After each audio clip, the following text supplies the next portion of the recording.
Hello again, Dread Mechanic here, for part one of something a little bit different. This is my building a mobile base stream. And in this little series, I want to attempt to build a mobile base that can sustain itself in terms of power and resources and all the other things that a base needs to function. But I want to make it a great big mech walker thing that can move around and hopefully traverse some of the more difficult terrain that you can find in Space Engineers. And the idea that I've got in my head is somewhere between Howl's Moving Castle and an aircraft carrier is the kind of thing I've been thinking of. And I've also got the bear, one of my Ursus models that I'm working on at the moment. I've got him here because it's his kind of leg configuration and shape that I would like to try and adapt to this mobile base idea. I've built a very basic platform at the moment, and I have forgotten the same thing I always forget every single time, which is a battery and a reactor to power things whilst I am tinkering about.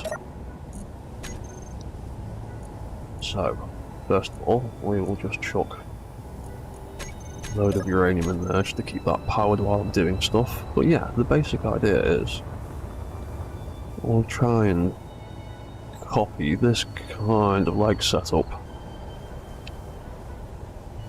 And yeah, for now I'm just going to try and give it 4 legs.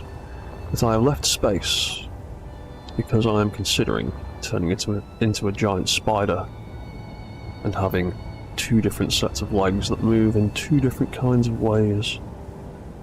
But for now, I'm going to tinker about with this leg design that I've been thinking of. I'm thinking I could widen its stance a little bit, make it a bit more supported. If I stick that out there like that first, I'm thinking of having something a little bit more angular.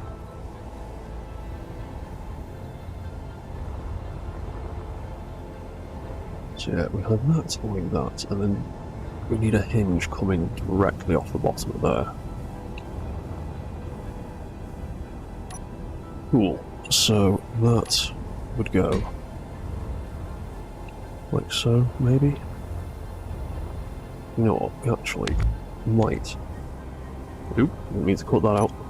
Might actually try and make the legs a little bit longer. So, we could use, rather than sticking that on there,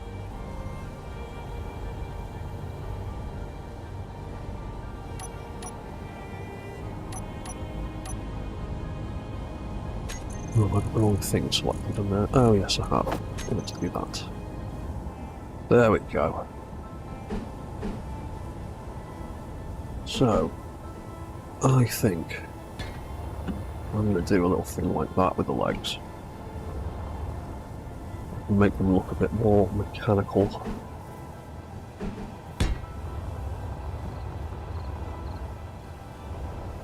Oh yeah, we need to plonk one of them and one of them either side there. And chuck in a triangle facing in, didn't we? Because I'm a sucker for symmetry. Yes, the bracing was all facing inwards. Cool. Right. You're not going to let me copy and paste these settings from this rotor, are you?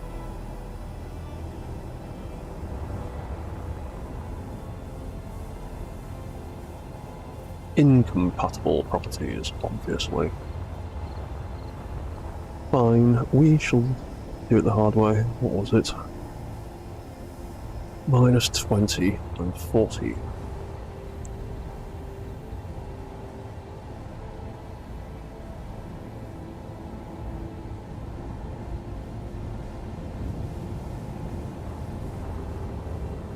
Yeah, so that would be the forward position. And that would be the rear position. Yeah, cool. Right, so then I could slap that hinge there. That looks like that. Then that means I need to... yeah.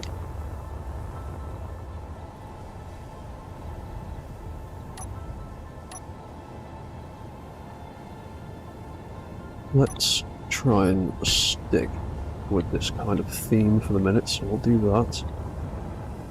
That gives us that angle. And then we could...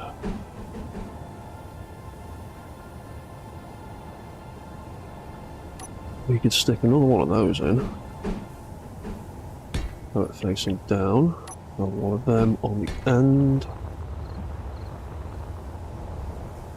And that needs another hinge facing straight down. So I should, with any luck, be able to copy these settings. Pretty sure hinges are all the same, regardless of size. Yeah, there we go.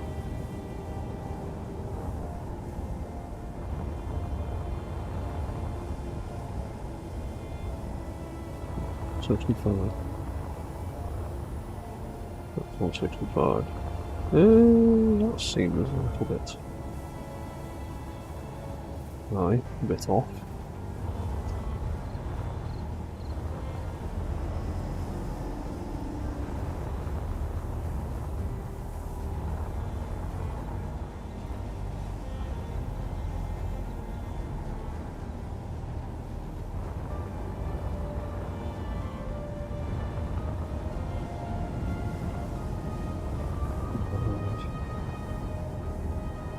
Zero. 65. Really?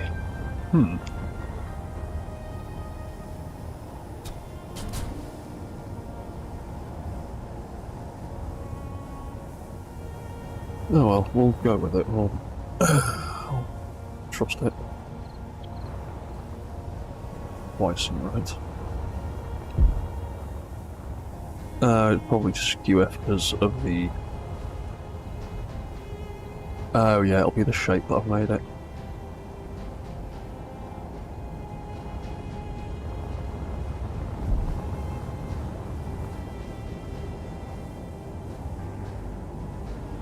Okay. Well, we'll just stick a hinge on the end here, and we'll have to do a bit of work adapting it to the scale and shape we're working in. Although actually, when I plop that on, it probably won't seem that bad.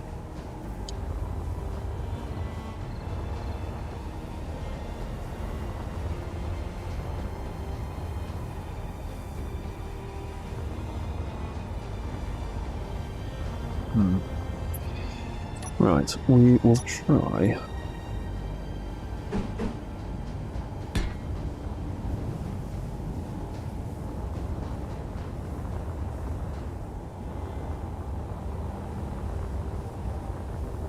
Something like that for now.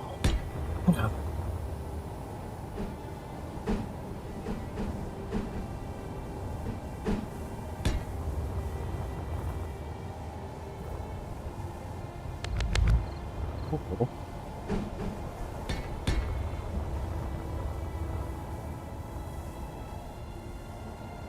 Oh no. No. It'll be the other way. I think. Because I want to try sticking some suspensions.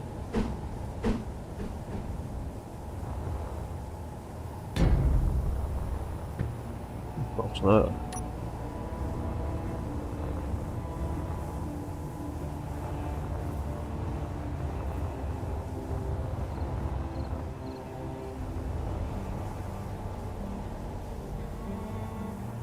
Oh yeah, so that's absolutely pathetically weak for its size now, so we'll call that 30 million. That should be alright. Ooh, that might even be a bit much. Yeah, that's way too much, it's jiggling that mad.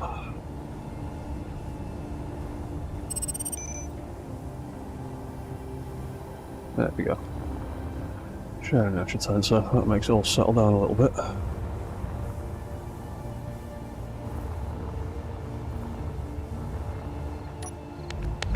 Might even just stick. I'll just have 2 for now. Put kind of shape like that for a bit.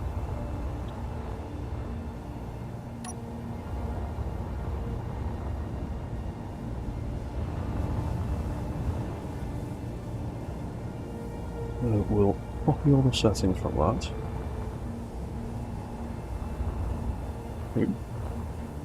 Yeah, there we go. And then we'll make that a little bit stronger.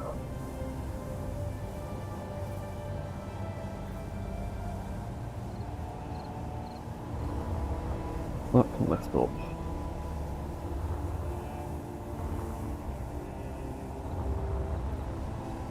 Let's move forward.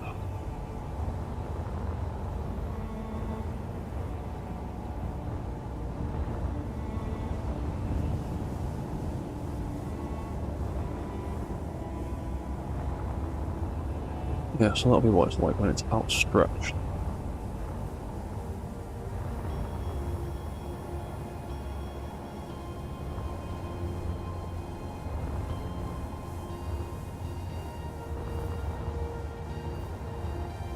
Yeah, that'll do for now.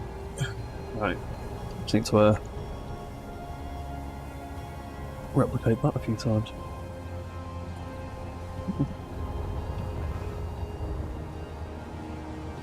Although I do think 17 is going to be way too fast for now, so I'm going to turn that down.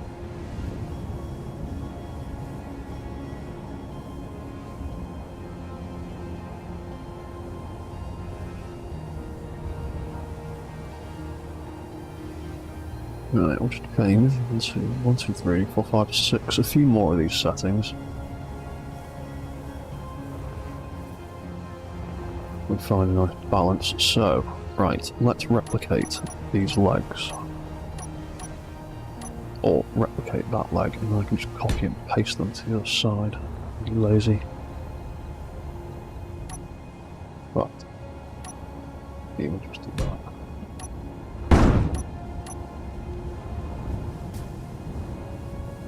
That's it.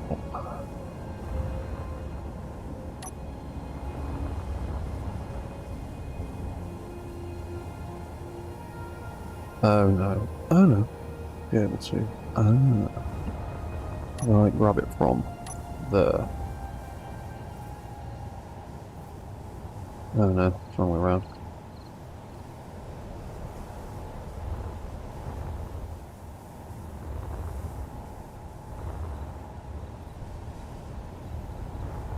Yeah, I'm being stupid.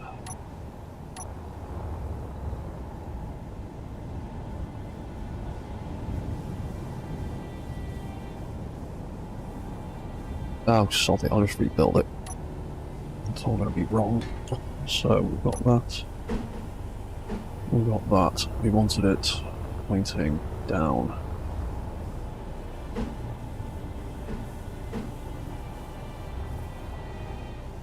Down to the blue sky. There we go. That's that pointing down. That's that facing like that. We had a hinge. Facing that way. That's the one. We'll have one of them. 2 of them. And a... I don't have them facing out like that.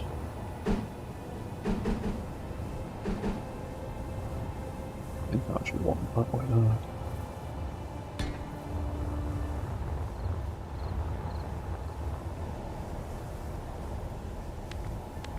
them off. Oh yeah. Yeah, I do want that way. I just need to adjust the settings. So.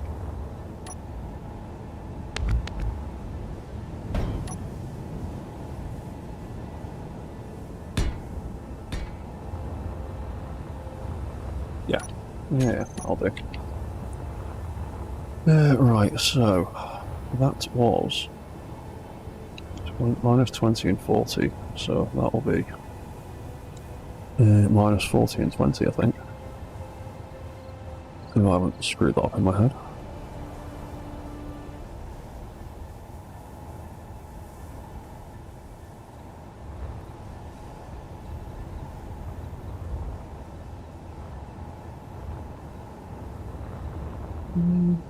Yeah, that's right.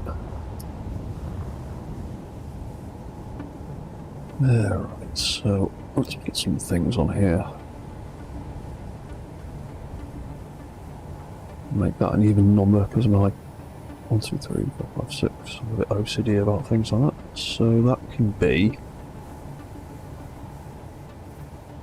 leg rotor FL01.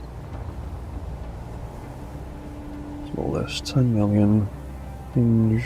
Yeah, that all looks about right.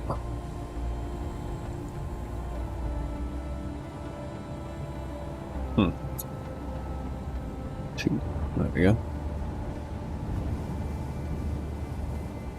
And that all looks about right. So all that leg hinge FL03.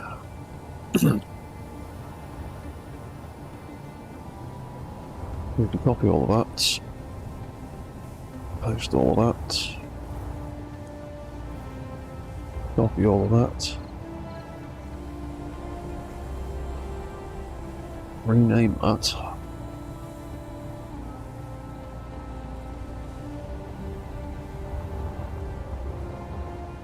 that rotor gets to be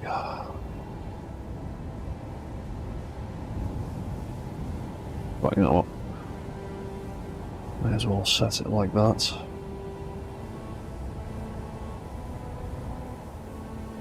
So rear left 01.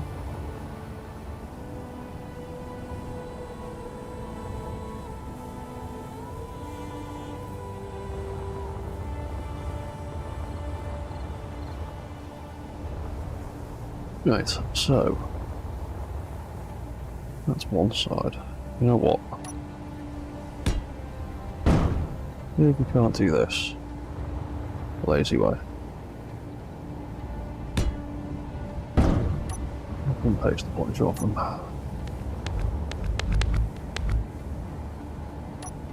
Drop all that off. Drop all that off.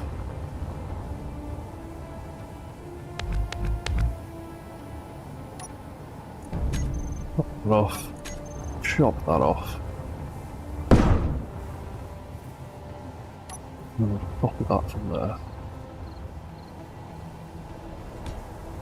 Like so. Groovy. Right. That makes life easier. Get rid of that. So that's going to be front right.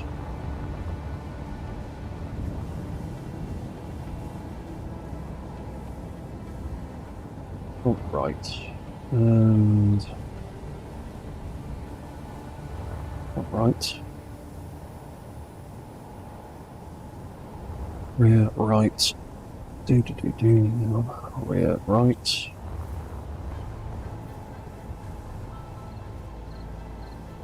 rear right.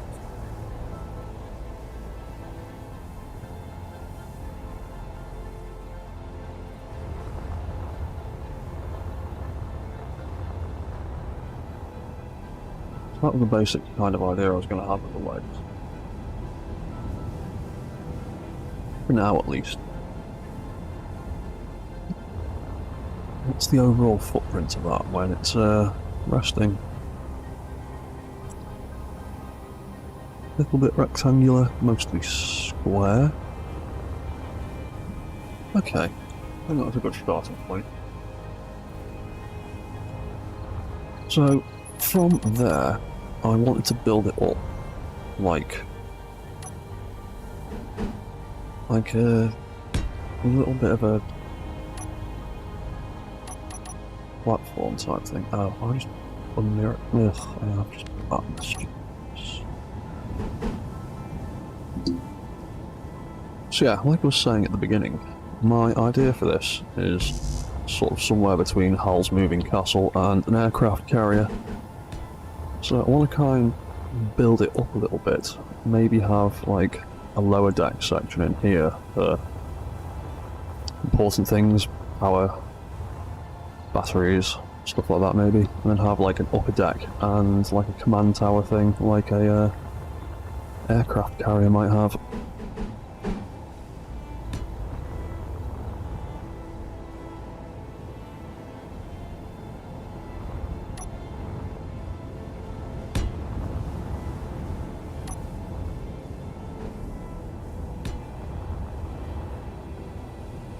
Or, instead of that, how about we come out a bit more? We can start to create that sort of wider top deck kind of thing.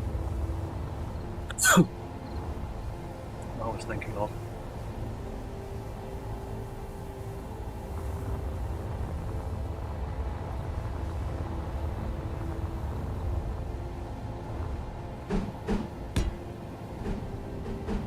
I would even want it to stick out a little bit in front and behind the legs. In fact, quite a bit actually.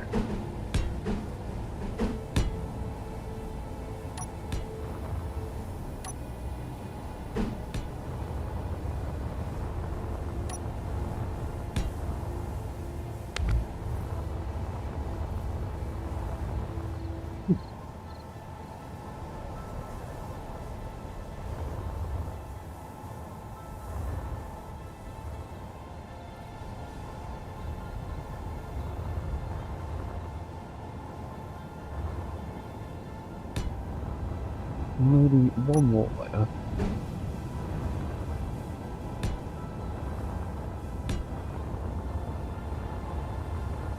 So our top deck would be 11 blocks across. That's a reasonable amount. But then it appears to be wider than it is long.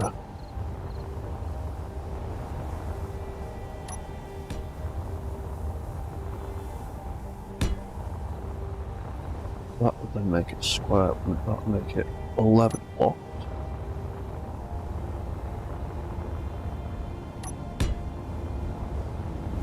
And one of them there and there.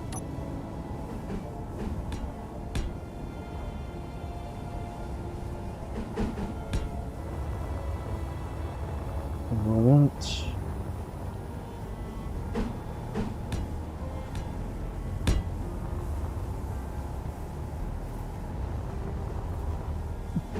Yeah.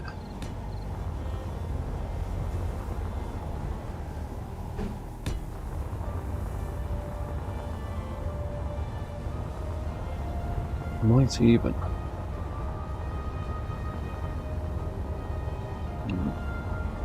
Could potentially move the legs out a bit further as well. But I'll leave it as is for now and see what that's like.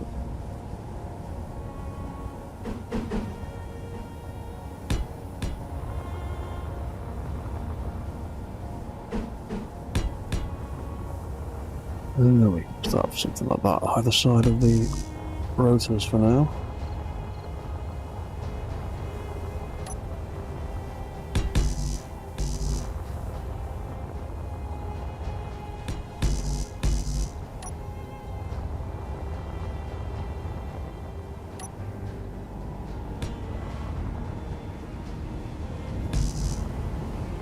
And potentially something like that for a top deck kind of thing. I still think I might need to make it longer.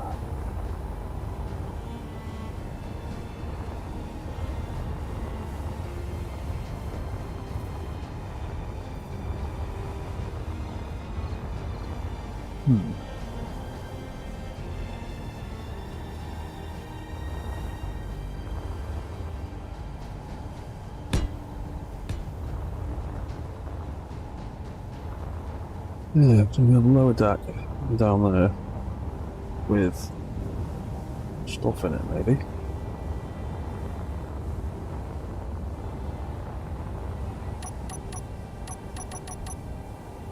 What do we have? Oh, I've not actually got any of the production parts set up, have I? So, refineries, survival kits. Go with that for now. Oh yeah, I forgot how big refineries are. They are quite large, aren't they? And that'll take up a substantial chunk of space down there.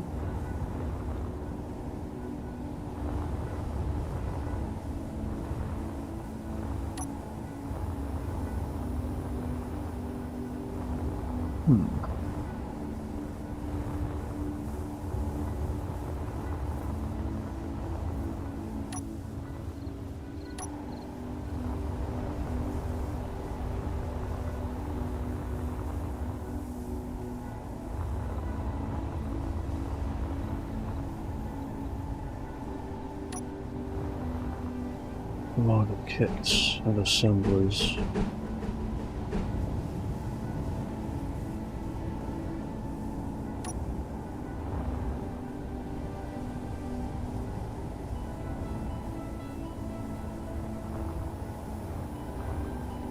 I forget how big those things are.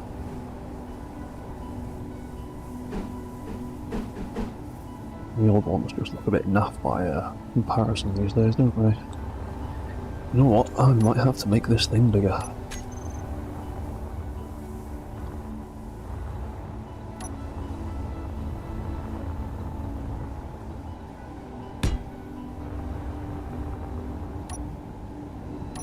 So, what are we saying? Currently 11 blocks long. A copy, just in case.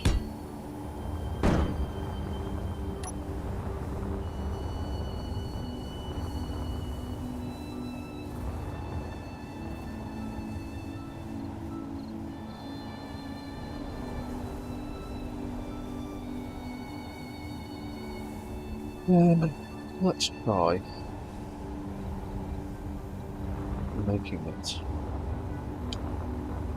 2 blocks longer. Either side, maybe.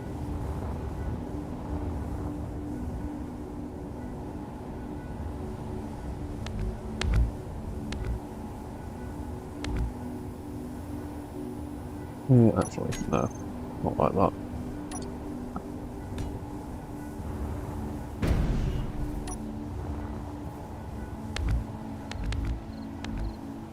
Pop that up. Right down the middle.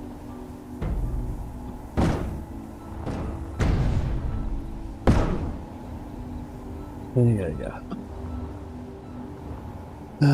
So, if I, instead...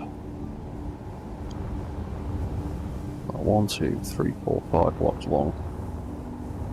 2, 3, 4... Make the chopped it right there, so I want to make it 2 blocks longer.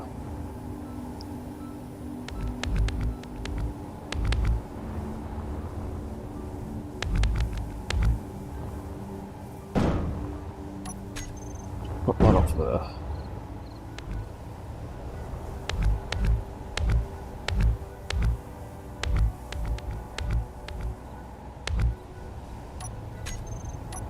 Get rid of that, get rid of that, get rid of that. Get rid of that. Get rid of that. And we could, hopefully,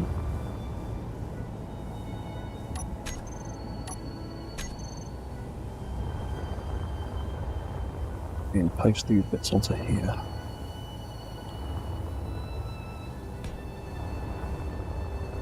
There we go, that can go on there.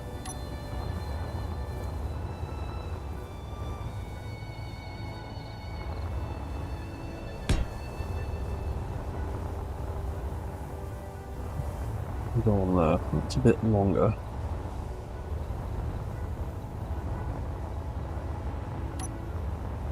1, 2. I might get another leg in there. 1, 2. I might get another leg in there. And you've got a bit of a gap between them.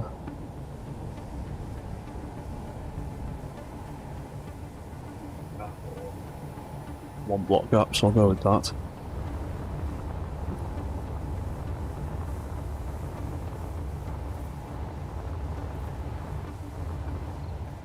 So, might even make it wider.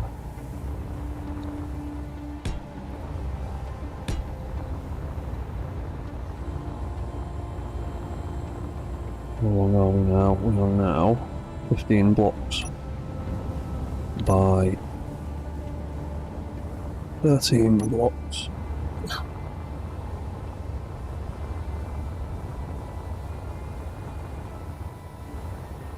Should we do it like that? Or should we try and get a bit more height out of it?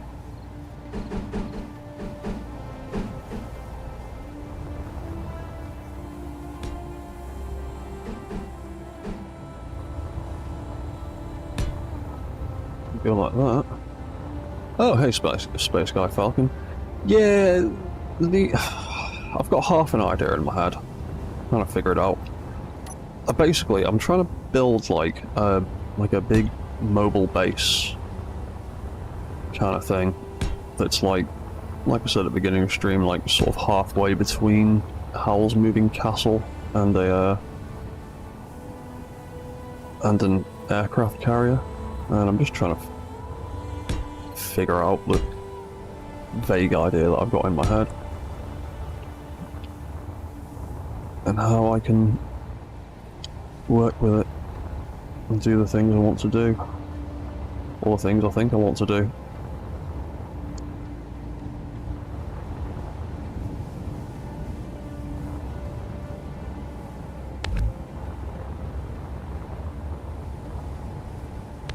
And that would be like that. And then that would be a wall across there. We've got that little space to play with internally. And probably also cut all of that back.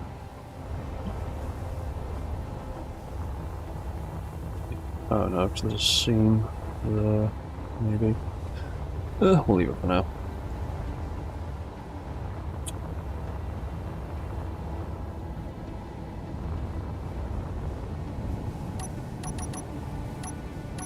Because I'd like to try and get some functional stuff into this.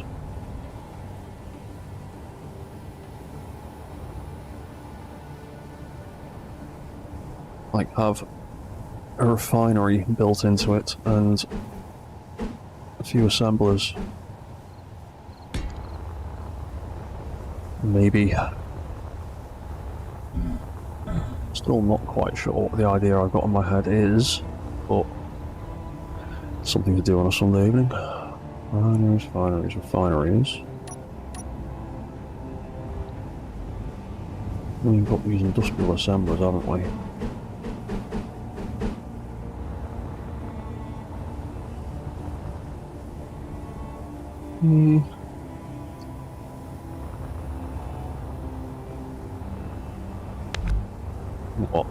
Still not quite sure what I'm going to do with production stuff yet. So let's just keep on fiddling with shape. When I figure out the shape, I can figure out what I can do with it.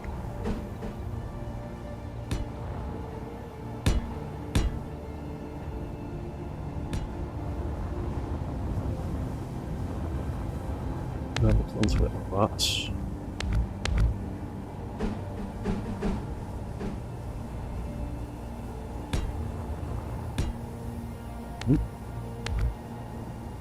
What are we doing? There we go. Or we could have the front of it come off a bit more like that.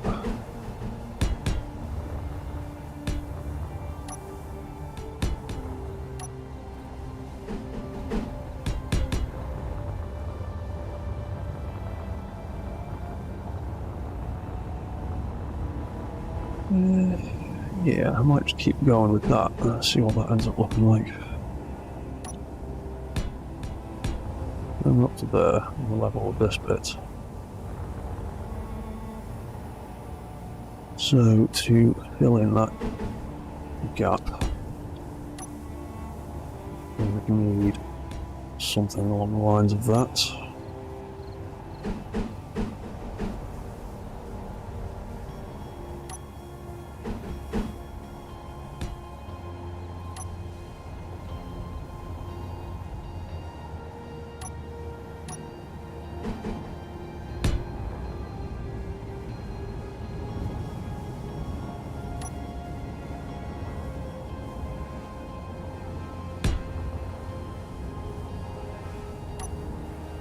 Another one of them, wouldn't it? Something like that, I think.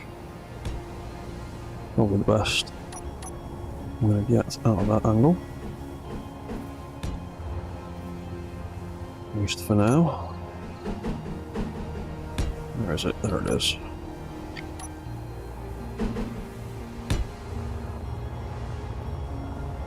Oh, for God's sake, I haven't had the mirror mode on. That whole thing. Ugh. Right.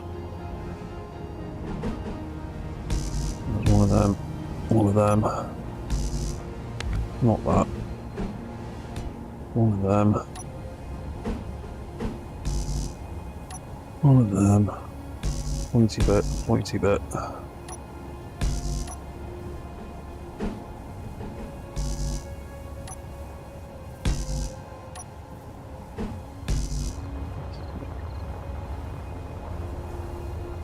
And that maybe. Well, then again, we need to continue that round, so what's that going to end up like? Might end up cutting that section out.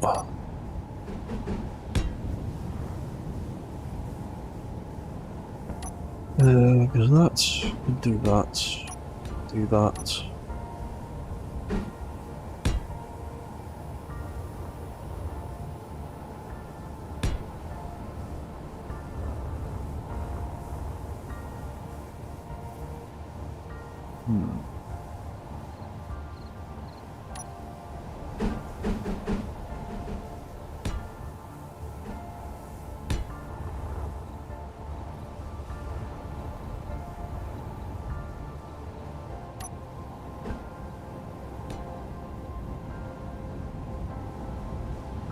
Yes, and then that would have to be one of those. And that would be something like that. See where these shapes end up taking us. Oh, hey Brent. It's not that they're totally immune, they can take damage, but they take considerably more damage than blocks do. And suspension.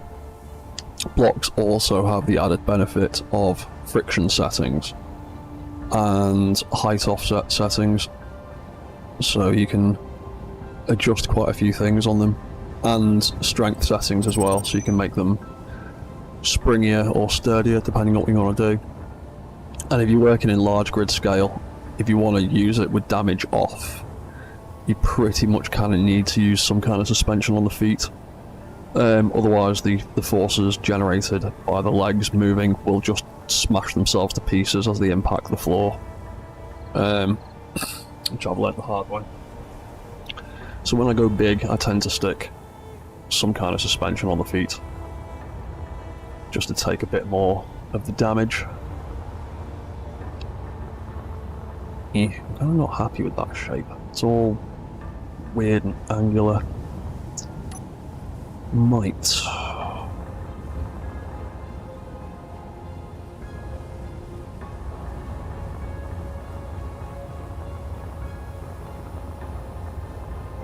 cut that back, actually. Lock all that off, because I am not particularly happy with it. I think it might just go that way and try and keep it a bit more simple.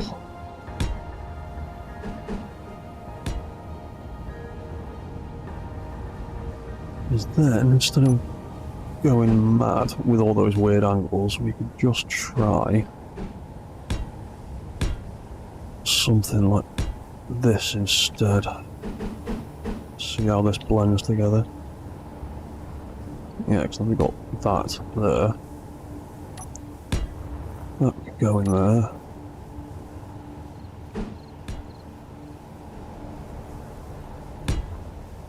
Go there. Do.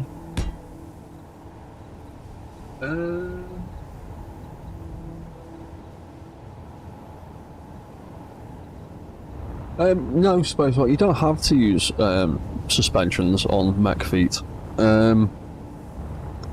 If they're small grid, like this guy, he can just about get away with walking around with damage turned off. You might see a few sparks on his feet, but it generally won't do a lot of damage. But like I said, the bigger you get, the more mass is involved and the more force you have to use in the hinges and rotors to get them to work. So you don't have to use suspension, but if you want to get your mech to work in a damage turned on environment, you kind of end up having to. Oh, hey Bipolar. What's up, man? So let's keep fiddling with this shape because this is looking a little bit nicer.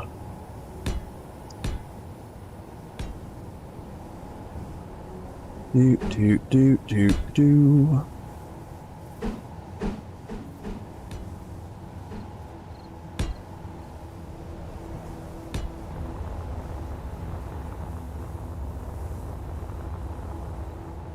Yeah, and that could point out like that.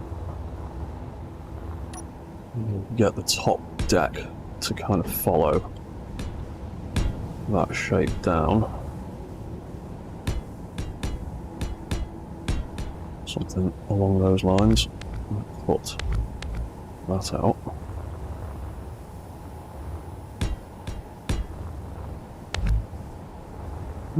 Come out. Anything else in here?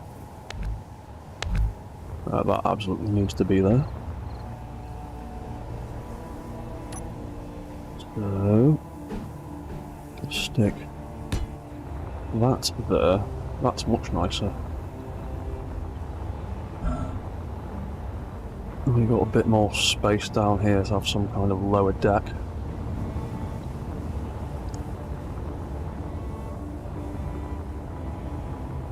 Yeah, that's much nicer. I much prefer that. Right, need to copy and paste. Oh, well, rebuild that on the back end.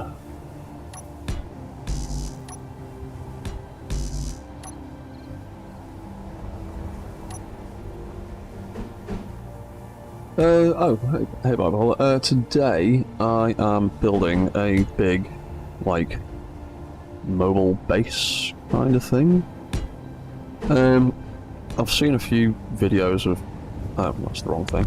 I've seen a few videos pop up recently of people making, like, mobile bases with, like, wheels and stuff that can drive around and do stuff, and me being me, I want to make a mech walker version. Because I've seen a few other people doing, like, mech base things, and I wanted to give it a go myself. Yeah, so we're just going out with that, aren't we? Till we get to the top.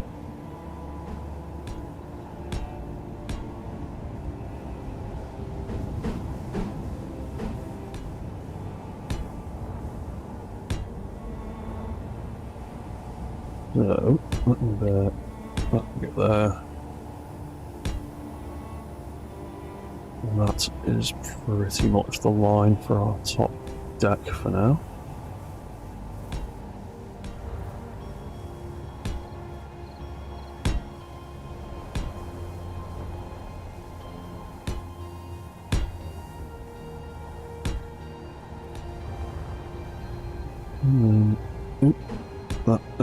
Wrong way. That one. That one. Right, so that's kind of the shape I'm sort of looking for.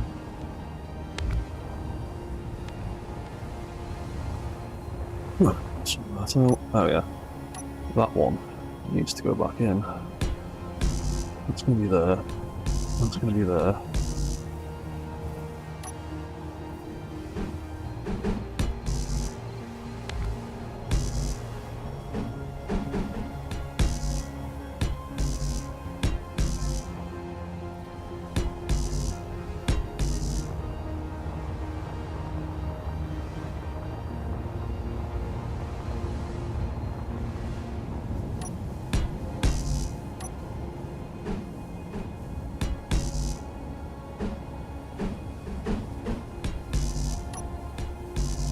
Like that, and that.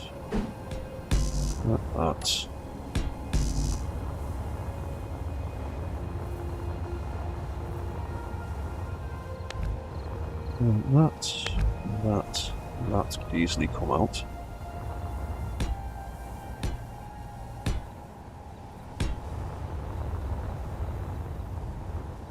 The top end of the bag. What's in there? Oh yeah, that's an important block.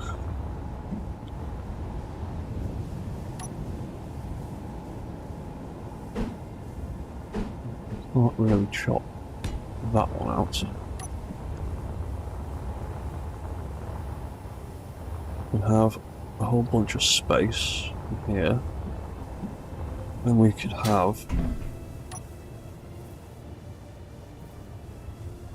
maybe some kind of little control tower thing here at the back to pilot it from, control it from. How much space have we got?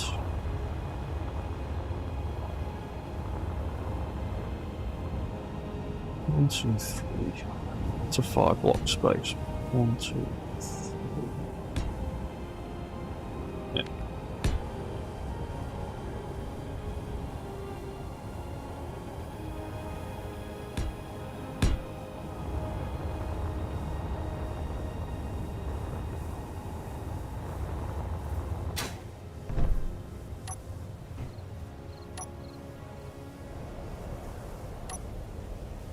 Yeah, possibly some kind of building. Oh god, there's a whole bunch of matches there, let's see. Yes, I did have a look at some of those videos, man. Some of that stuff was quite cool.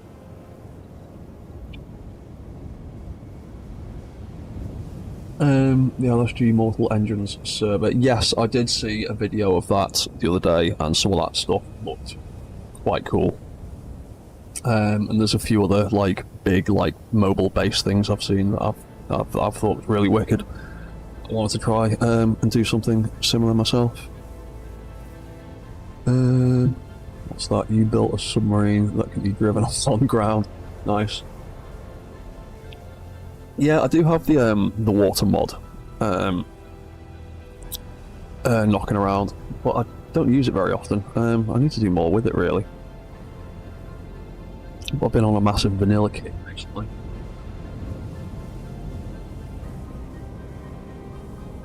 So, I want to eventually get this thing, well, I want to, sooner rather than later, I want to at least try and get it moving. So,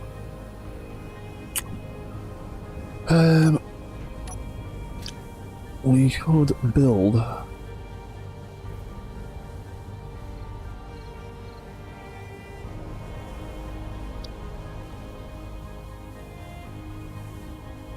yeah, man, once I sort out more stable internet connection, I'll probably be more up for doing online stuff a bit more. Currently, my internet connection is so moody, I have problems streaming sometimes. But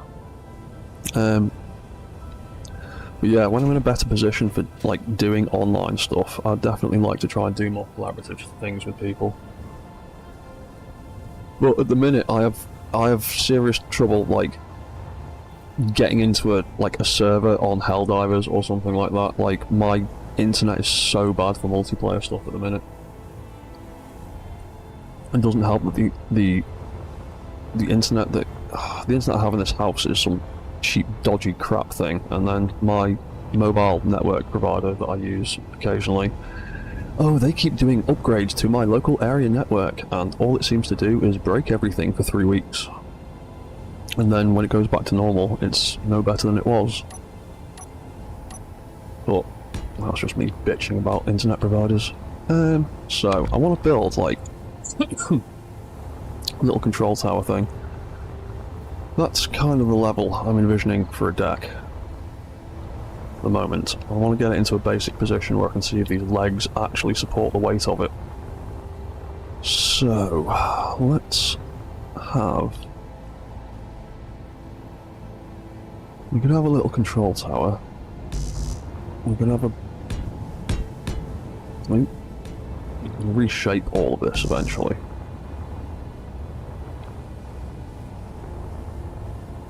We could have something like that at the back. And we could have another floor with the actual control bit in it.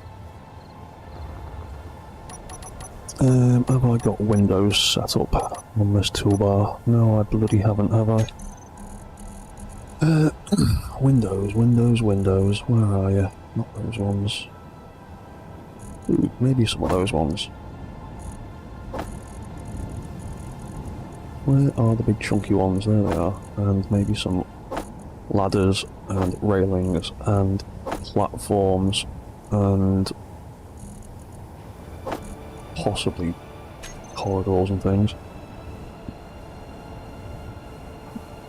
Oh, I know something I absolutely need to grab. I set them up already. No. Doors. Where are the doors? There they are. Let's stick.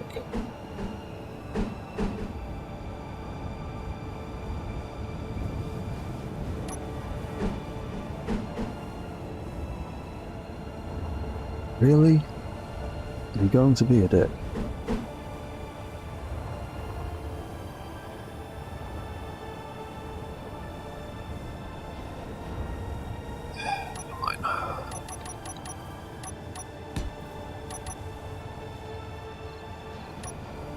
Gone.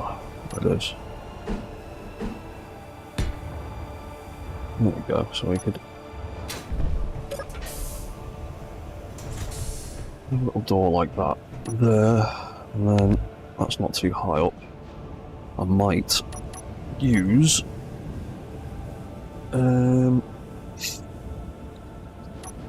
We've got a couple of ladder passages and things now, haven't we? Or is it that one? Oh, it's in there, isn't it?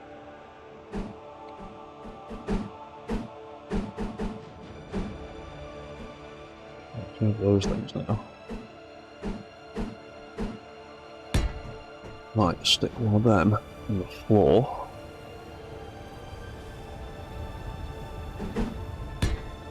So we'll just have another ladder dangling off it for now.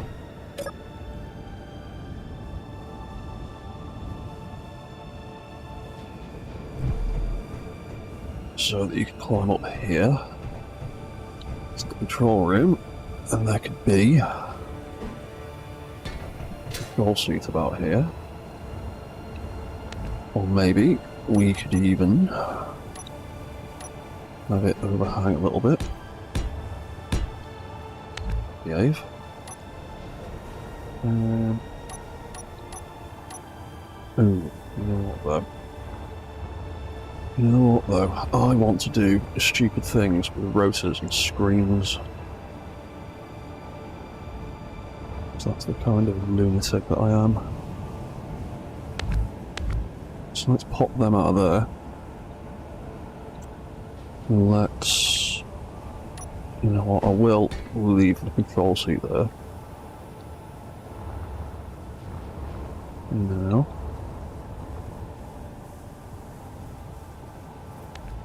Uh-oh. Look at that. Have that there.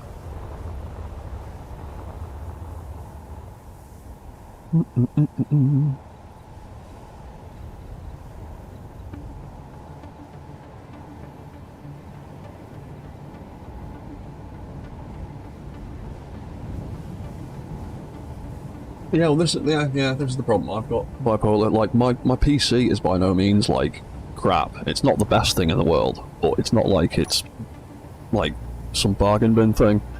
It's literally just an internet issue. Like my internet seems to be running all right now. I've not had much issues with frame rates or bandwidth, and it's like a solid sort of 6 meg connection at the moment. But yesterday, for example, neither one of my internet connections wanted to work properly, and between the two of them, they couldn't decide whether they wanted to run at like 10 megasecond or 0 megabytes a second. And bloody frustrating, especially when you try to do streaming stuff.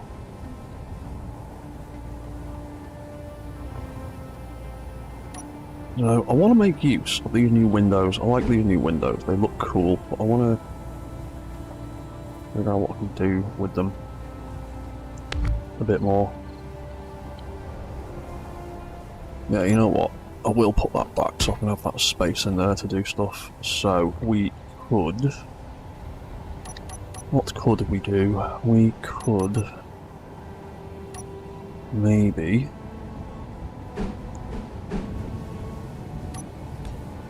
use something like that.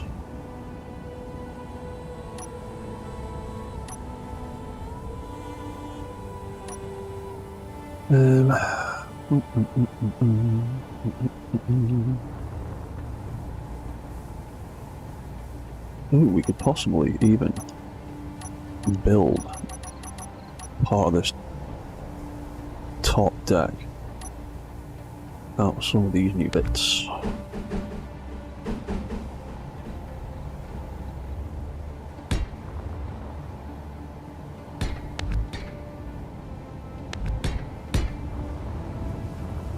Well, that's like a bit of texture on the inside.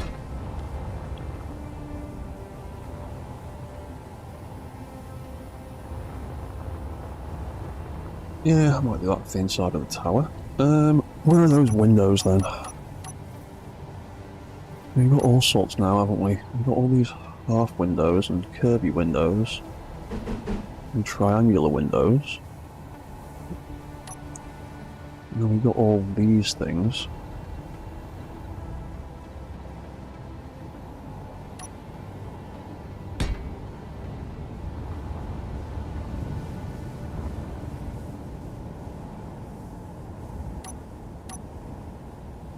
Yeah, but we have connection point issues, don't we? Is that...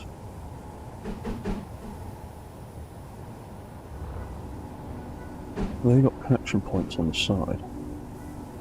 Ah, they have. So, in theory, I could...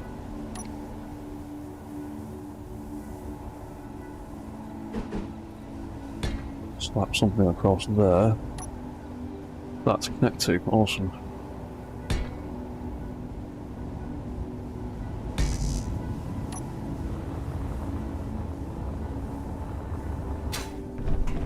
Cool, so I can have that. It's like, I'm not too happy with that. Who was that window locked? I can't see through it. We don't have a triangular piece for these, do we? No, we don't.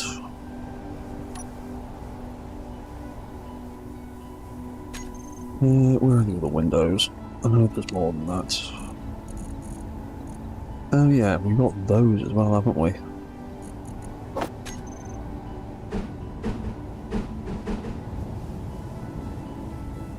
Ooh, that might work. I might try that.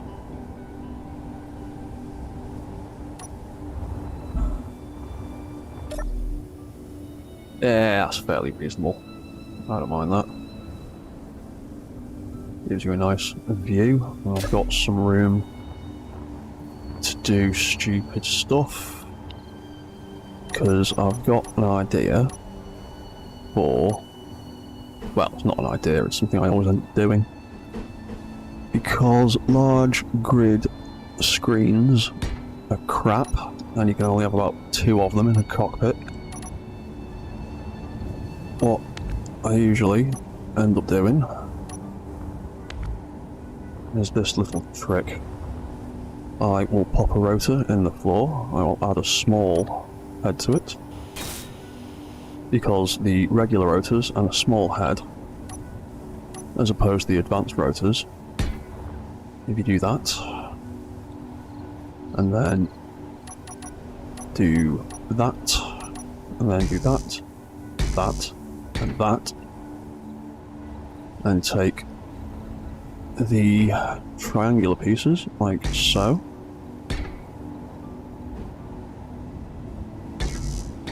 and then get the corner triangular pieces, like so, and then raise that rotor to 8 centimeters, lock it off at 0, take all of the force out of it so that there's nothing going on in there. You've got a nice flat-ish.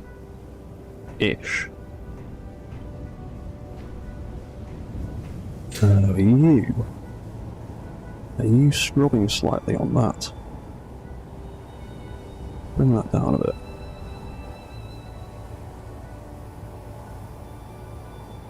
You're scrubbing something there, a little tiny bit. Isn't that? Do you not like the edges of that?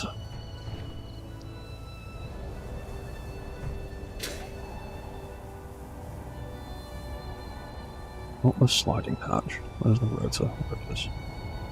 Oh, I think it's because I had the rotor lock on. I was trying to twist it. There you go. That's like pretty smooth.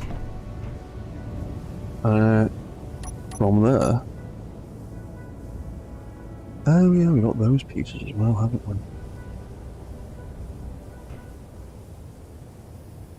Oh yeah, I keep forgetting about all these other new bits that we've got. Oh, that's not going to be any help.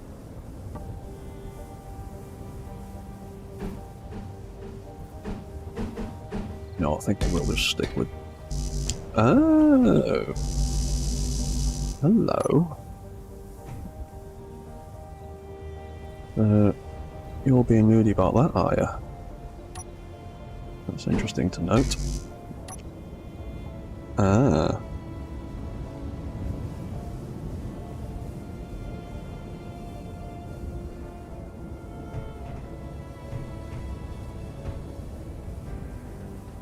Okay, that's interesting to know.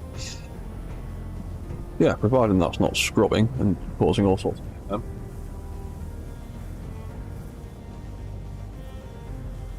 Oh yeah, Clang'll have fun with you, but it does allow you to do stupid things.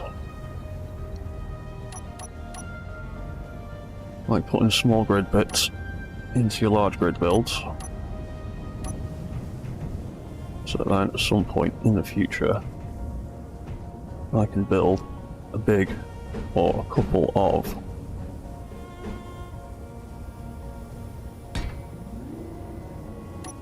moving screens that can like flap back and forth or have arms on them or retract or some mad bollocks like that. We'll do the same thing here.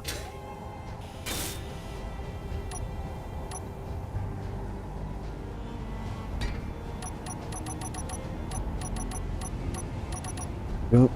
So 1, 2, 3.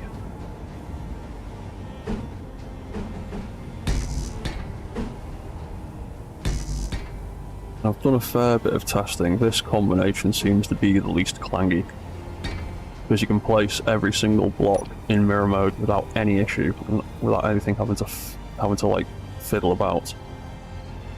So it's been the least scrubby version that I've found of doing this. Obviously everything's prone to clanging out occasionally in this game, but as you can see, there's a little bit of scrub there. So I think the edge of those blocks are interacting. The back end of this. Aren't they?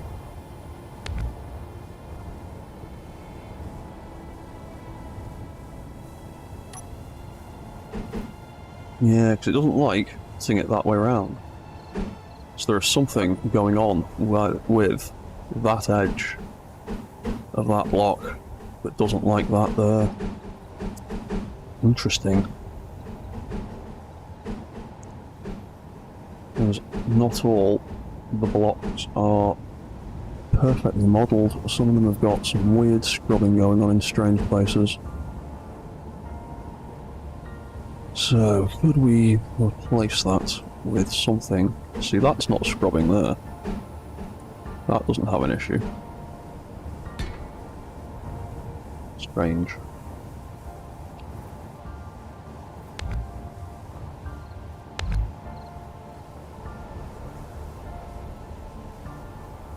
Damn it, I want that one there.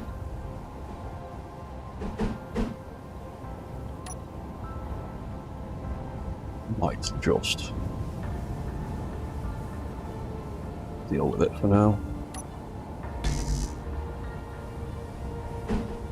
If it becomes an issue and explodes later on, we'll change it. But for now, I'll stick with that. Let's take... Where's that one gone? There it is. Take that a centimetre down for now. Still not happy about it.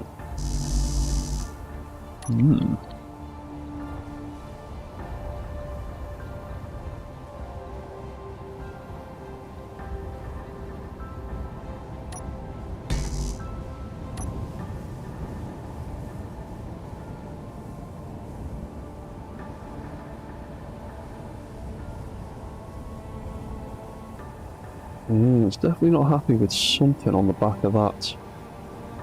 Along this edge of this block. Something about that is a bit scrubby. Probably out by a couple of millimeters. Anyway, right, so that was the idea I wanted to have for that. And then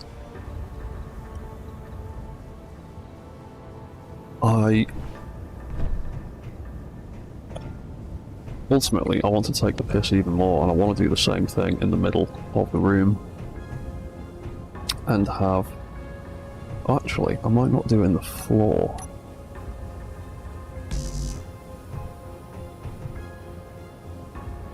I might instead try having the supercomputer thing that I want to build dangling from the ceiling.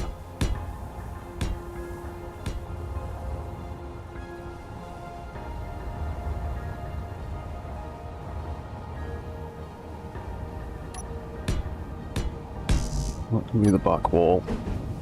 That can be the top. That can be that.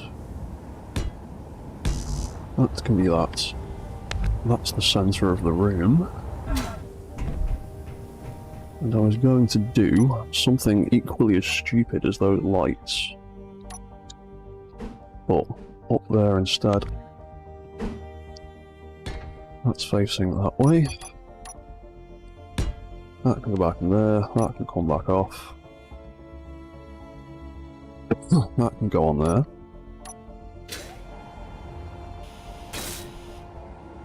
Hopefully we'll have less clang here, as we are not going to be competing with any of those blocks.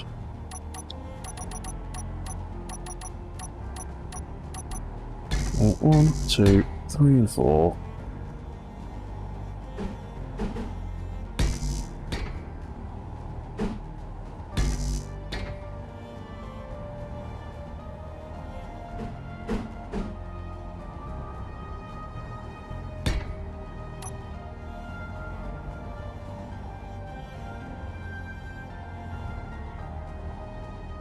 I'll make that 8 so it matches the ceiling.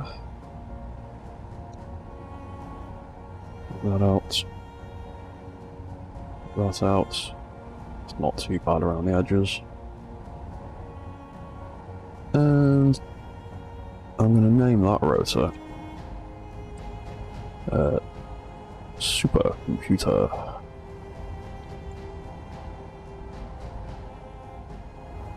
Because it's off that I intend to build, or most of, the controls for this base.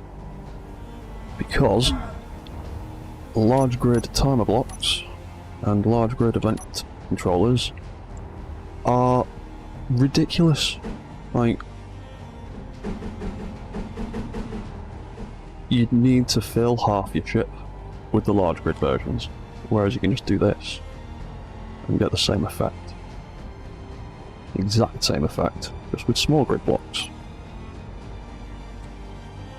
So, time to think about making things move.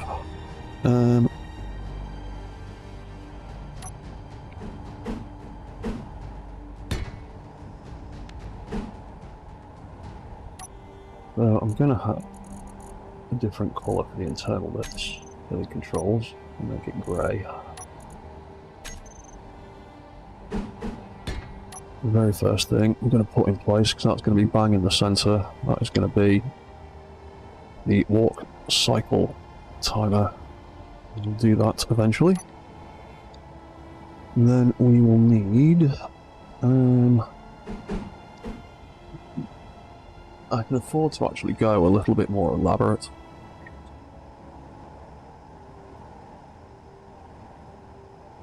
Oh god, yeah, a lot of this stuff on the server would just go mad. I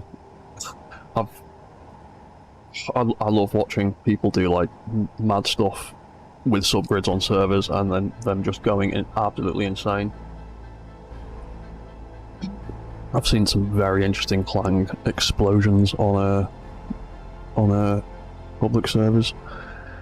So I can actually, yeah, I was mumbling to myself, I can afford to go a little bit more elaborate with these legs, because I've got loads more space to work with, so I can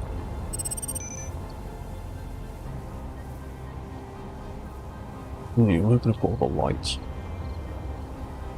I have to do it there. That one's closed.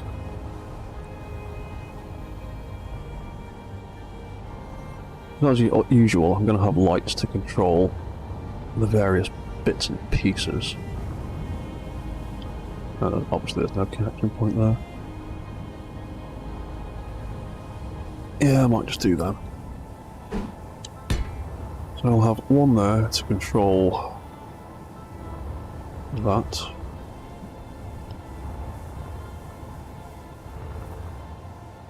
I'm really not going to let me put that there.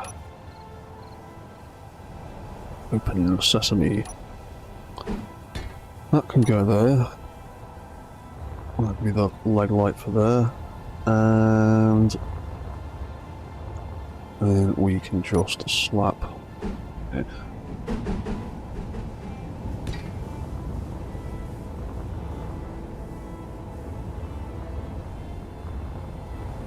Yeah, I'll just deal with that for now.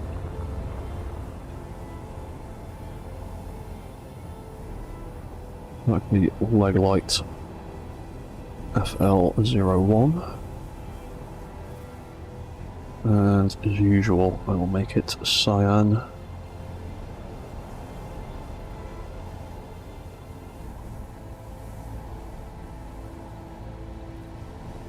That can be that one. That can be 02. And that can be 03.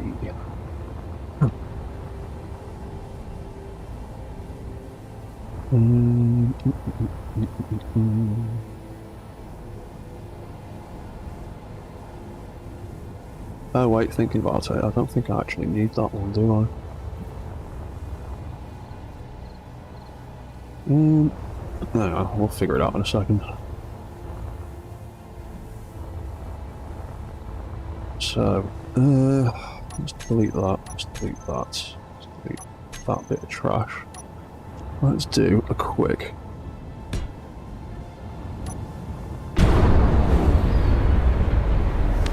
weight load test. So yeah, the suspension need increasing quite significantly, but the hinges didn't seem to buckle very much. Cool, okay. You can go, you're just taking up space. Right, so I've got some basic bits for that in place.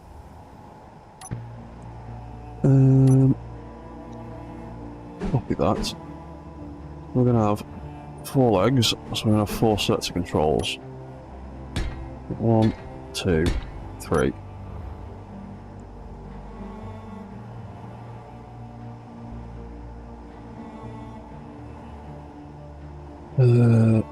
Leg FL01.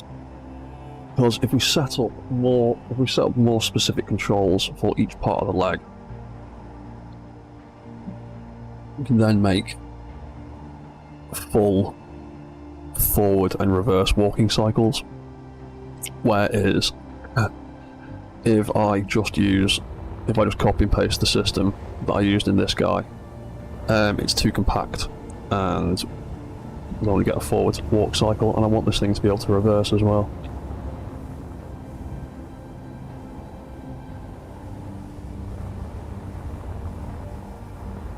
Right, so we can copy that. That's the right one. That can be number 2. That can be number 3. Just play with that one for now.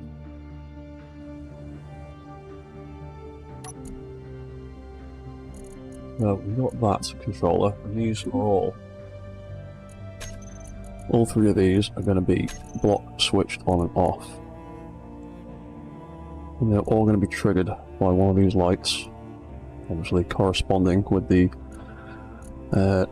little number, which will also correspond to one of the rotors or one of the hinges. We've got FL01, 2 and 3. So for now, I'm just going to set up with basic controls. So now switching that light on and off makes that hinge move, makes the rotor move. We do the same with the other 2. Oh, that's the wrong thing.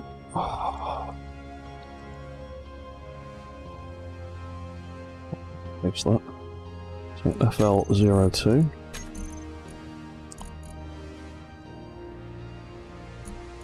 We'll do the same with that. Reverse and reverse on the opposite page, and the next page in the opposite slot. So that one will now do that. That moves the middle section. But I like to have it set up so that when the lights are on, they are extended. So let's... that light is on, that rotor needs to be over there, and that hinge needs to be over there. So that will be on, that will be off. And that way, when all the lights are on, the arm is fully extended, and when all the lights are off, the arm is fully retracted. And it makes a little bit more sense when you're trying to program all the weird stuff. So, same again, leg light FL03 will control leg hinge FL03, which is the end one. So now that one does that. I want it switched on and extended, so that can be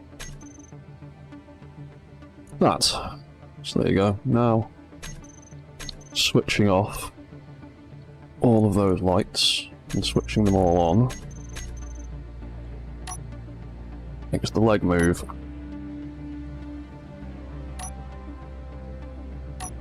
And then we need to tweak a few settings to get a nice kind of walk pattern out of it. The basic idea will be lift, extend, and then it can do that kind of thing. And we'll figure out something like that in a minute. We just need to do all the other legs. Set them up with some lights as well. So, slap one of them on the back. In fact, while we're at it, we may as well reverse all of these into the positions they're going to be in when we start setting up the leg. Yeah, wobble, wobble, wobble. We had one there. We had one there. And we had one there. And I painted them all the wrong colour for now. Like an idiot. And we'll do the same over here. Reverse that. Reverse that. Yeah, you can wobble all you like.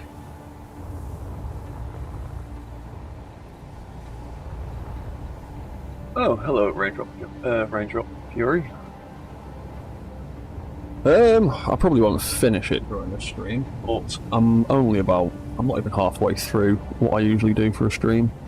So I reckon I can at least get it moving around before the end of the stream.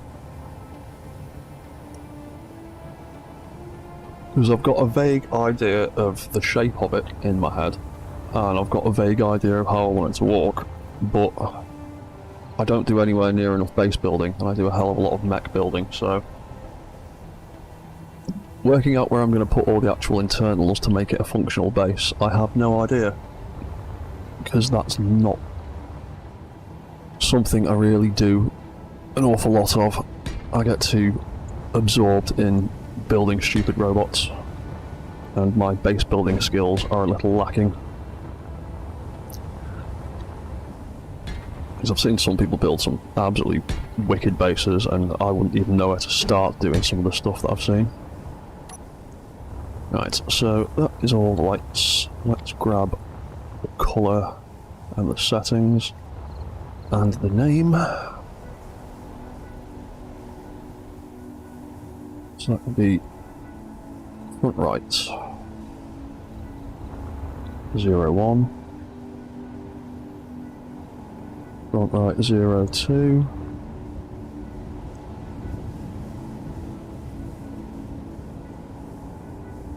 and front right 03.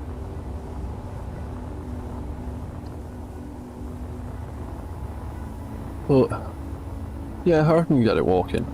Like, I think I can get away with just the 4 legs, but I have left space because I am considering making it a spider and having 2 sets of legs like that, and then a pair of sweeping legs as well. But I want to get these things set up first and see if it can walk with just this leg setup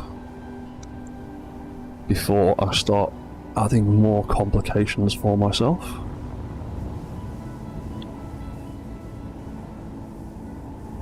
Because it's quicker setting up 4 legs than it is setting up 8. Although it would be quite cool to make it into a big spider base, but that is why I deliberately left the room for it, so that I can try that later. So that one's going to be rear left.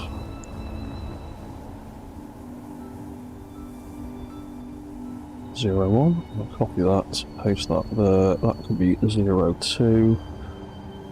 That can be 03. Alright, that should be everybody's leg bits named appropriately. Yeah, I just need to copy and paste all these names.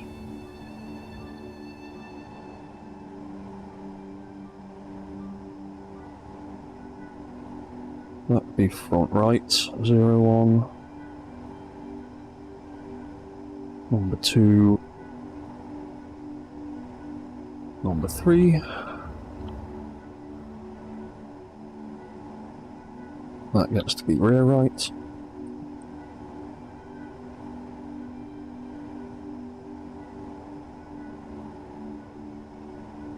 To number 3. So yeah, I want to try and get this thing working as best I can. Because I have been working on and off on a large grid version of the Strider from Armored Core 6.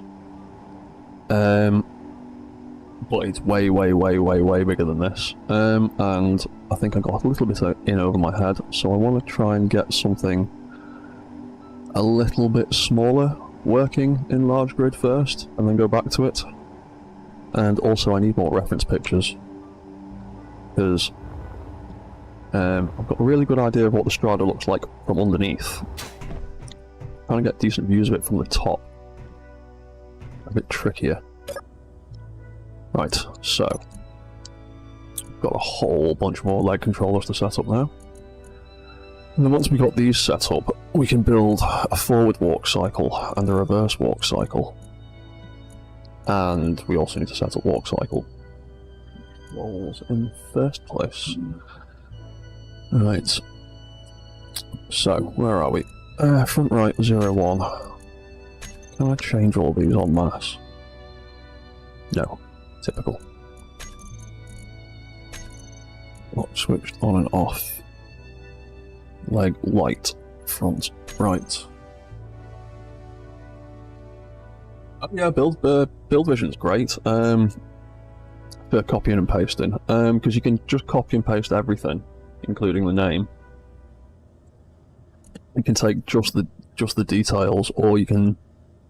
There's another setting where you can copy just specific things. It can't do some stuff, but it can do quite a bit of it, so it does come in pretty handy. So what we're doing, front right 01.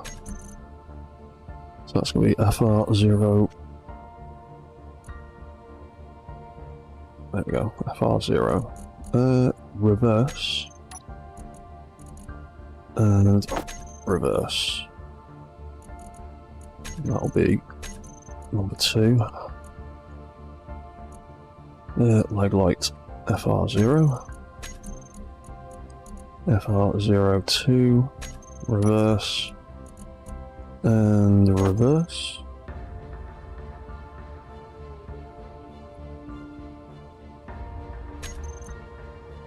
And FR03.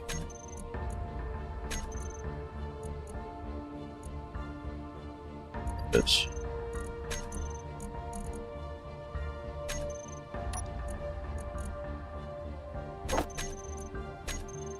So if I've set that up correctly,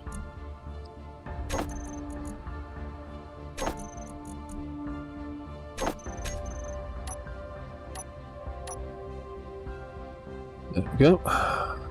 So 5, 6, and 7. I'm doing that leg. Cool. 1, 2, and 3. Doing that leg. Cool. Alright, so far so good. And this one will be RL0. 1. RL0, 1, reverse. And reverse. Lock switched on and off. RL02. RL02, reverse. And reverse. And then the same for that one, RL03.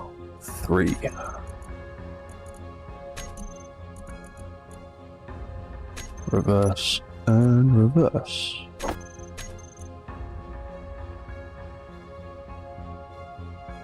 Yeah, it's definitely handy being able to copy and paste settings between things.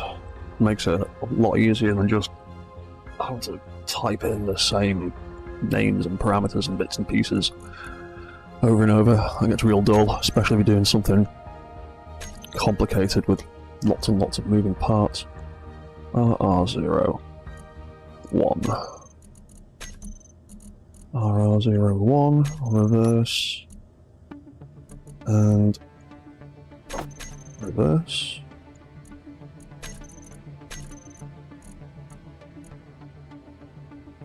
Number 2. Number 2.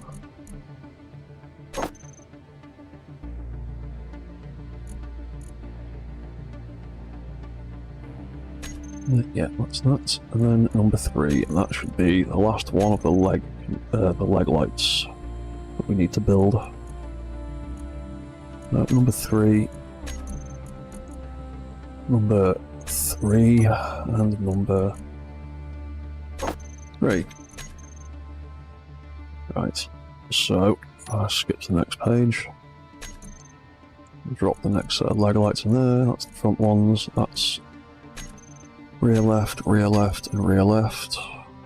Something in the middle for now. Rear right. Oh no. Oh no. Screwed that up. There we go. 1, 2, 3. Something in the way. 1, 2, 3. Right, so now we've got 1, 2, and 3. And 5, 6, and 7. Cool. So we now have all of those working as they should do. They're going to do something along the lines of that.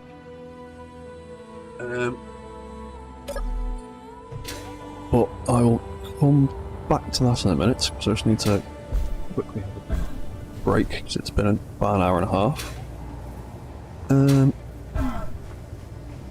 What's the bear settled to do? Something mildly entertaining while I bugger off for a minute. Guard mode.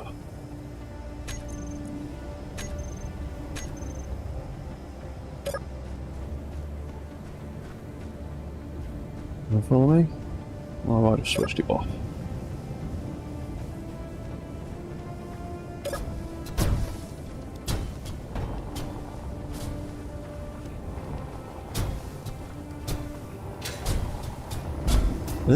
You're doing mad stuff. Why are your legs being weird?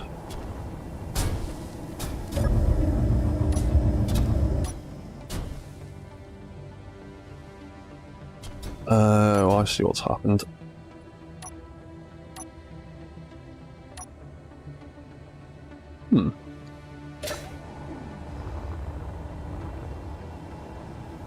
Something has gone screwy with your legs, haven't they?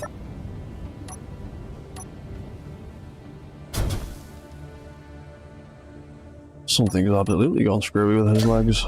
Maybe he's an older version. What's going on there then? Oh, that's what's going on there. I see.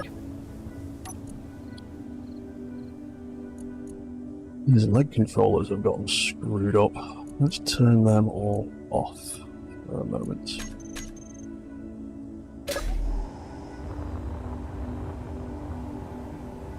Yeah, this is the problem with doing complex things in tight spaces. He's got a few conflicts going on at the moment.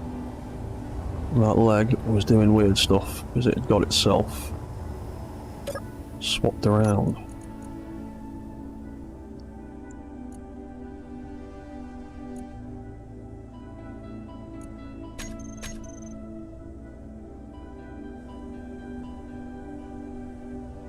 Yeah.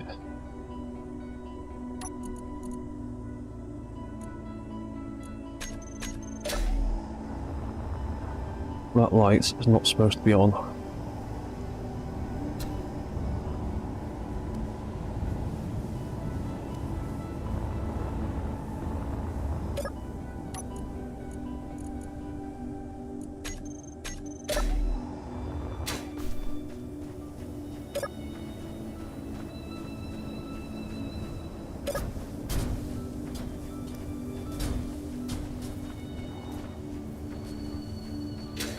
There you go. He's sort of behaving now.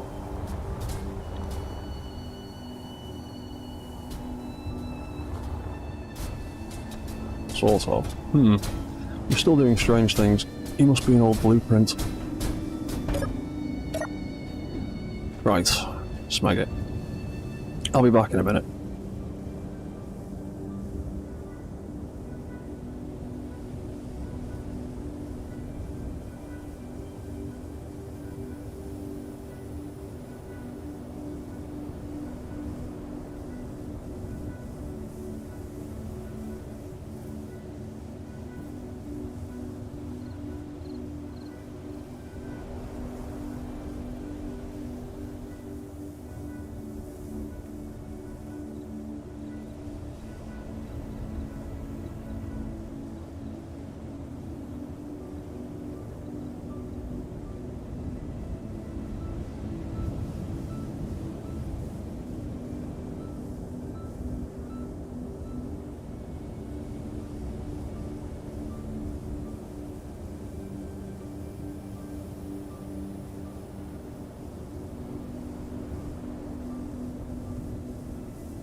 Right, we are back with a fresh cup of Earl Grey hot. For anyone that gets the Star Trek reference. Right. So we got those legs set up. That bear can smeg it off. He's an old build. So, what we can do now is we can build our forward and reverse control systems. So what I'm going to do is have even more event controllers. Those event controllers are life. So we're going to have, take half the look off, walk forward FL01.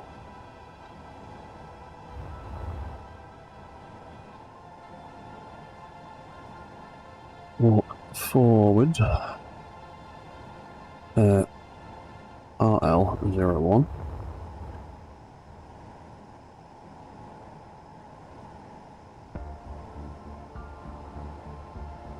Front right and rear right.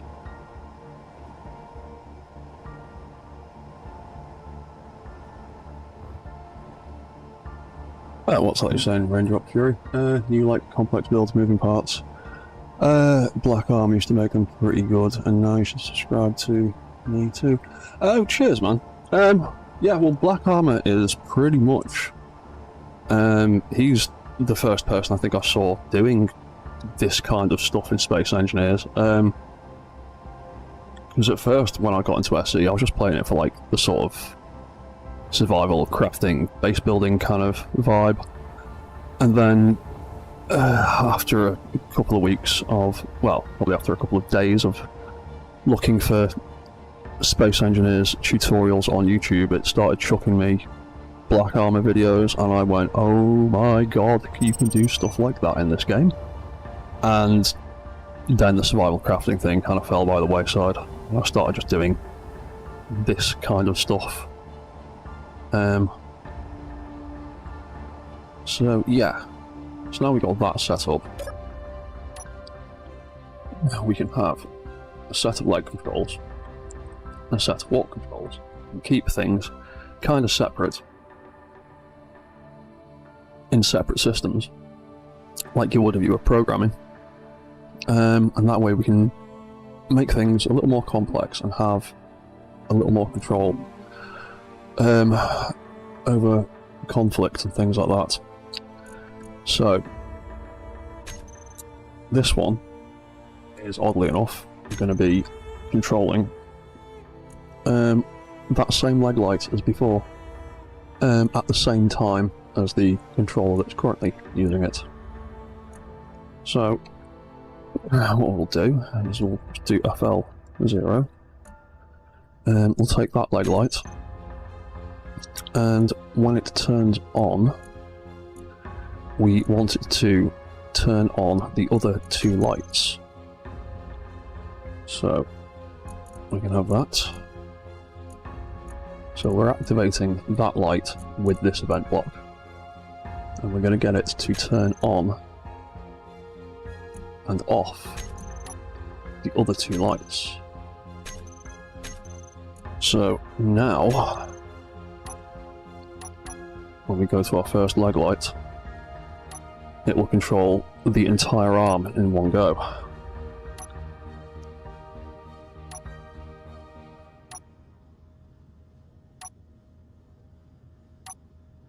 As you can see. And if we want to turn off the walk forward controls and activate our reverse stuff, all we've got to do is turn that off. And then it just goes back to the separate controls. So then we can then build a reverse system off that. So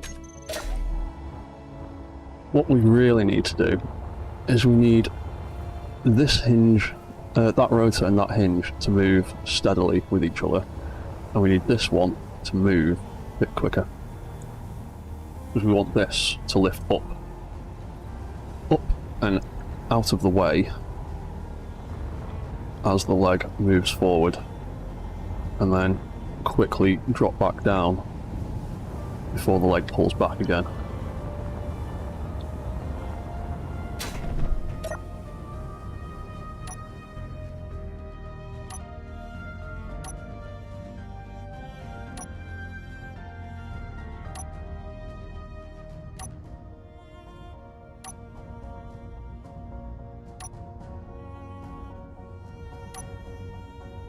Might even need to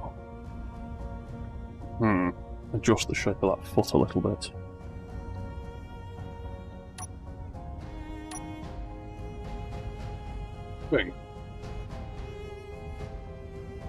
That is going to drag along the floor way before it lifts up. Yes, it is from the look of that.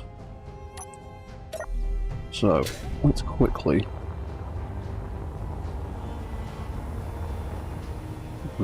Damn, I'll have to cut that off. I think that's going to be an awkward position. I think that's actually going to need to be...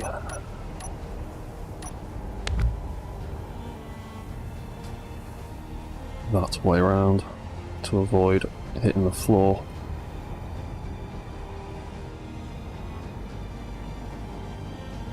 Yeah, probably.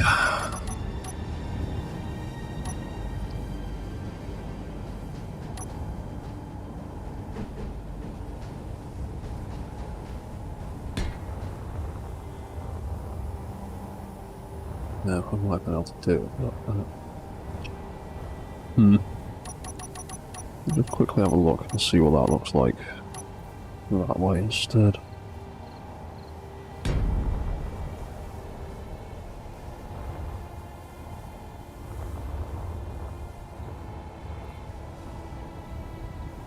Yeah, I think it's going to have to be that way around instead, otherwise it's going to scrape along the floor before it gets any clearance, whereas that way it'll get clearance way before. Yeah.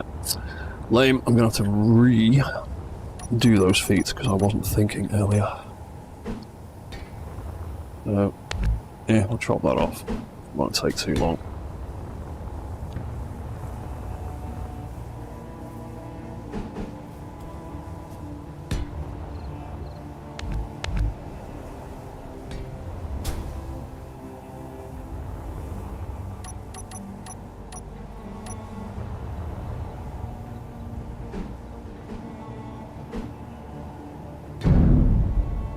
Yeah. Boom, boom, boom.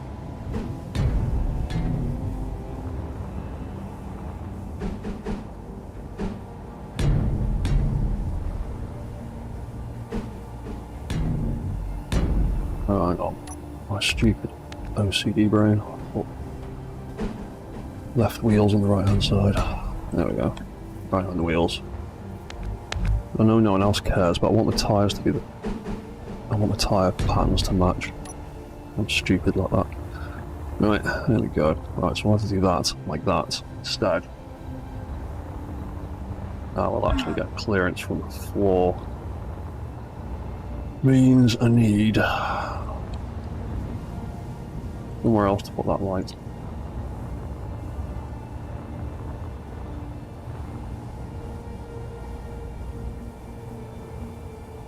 You know what, I might just stick the other lights under there.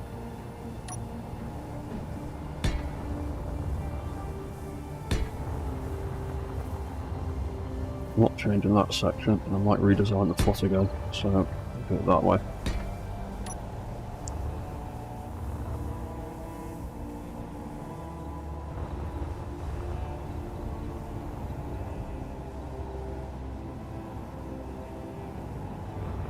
Number 3.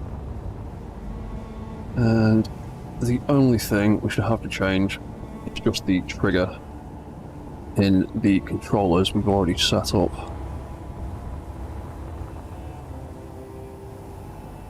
And then that should go back to working fine again.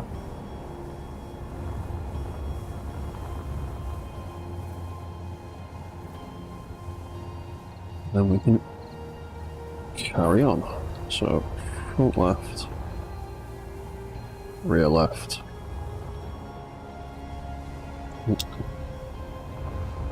That's always worth double checking. Rear right, rear right, front right. Yeah, I didn't change the numbers on any of them. I'm an idiot. Right, cool.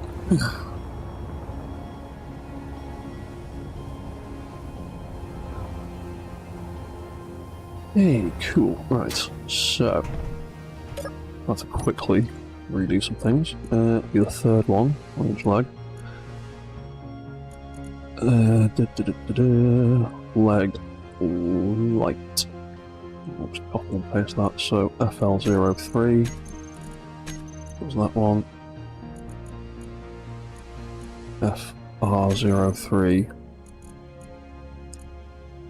rear left 03 and rear right 03.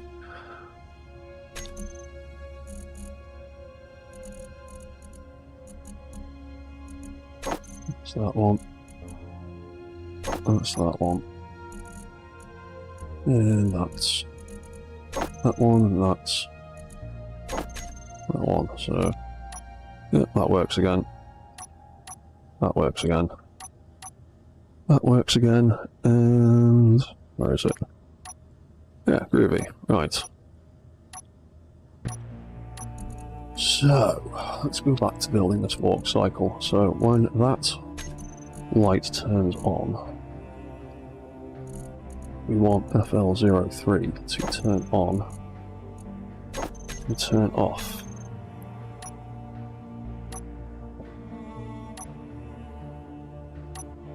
Oh. And we've got a screwed up hinge. Yeah, so that's off. That wants to be reversed. Cool.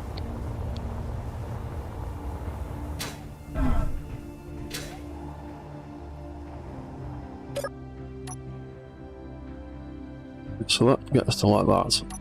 But then we want the foot to come down before we start pulling back. So that is what this second event controller is going to be.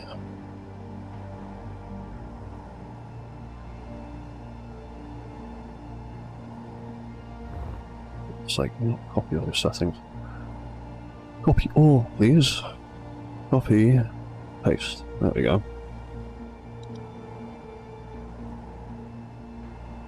This one is going to make the end of the leg drop down when it gets to the pretty much the end of its reach.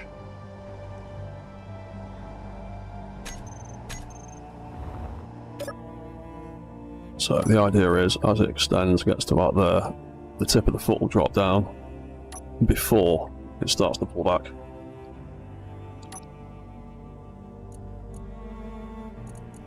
So, we can do this in a couple of ways. We can have a look at the hinge in the elbow, we can have a look at the rotor there, we can have a look at that one.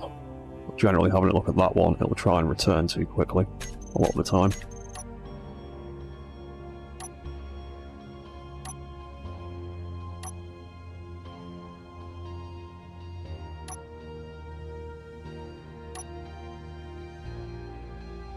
But we'll do it that way for now.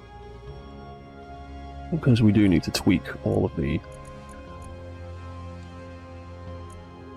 leg settings anyway, so that can be set to angle changed.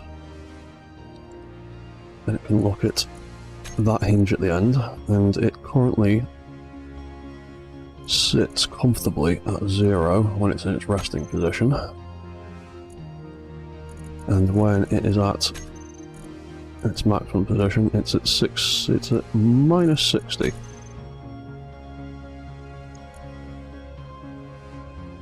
So we have this set to less than minus 55 now. When that extends, the light is turned on. So when we want it to return back, we just turn off that light. So now, with that active, if we flick that up, see, there you go, it automatically returns itself every time it gets too high. So now we can walk forward. and that tip of the foot will automatically drop down. And we can just tweak some of the hinge and rotor settings to get a nice sort of stable walk pattern out of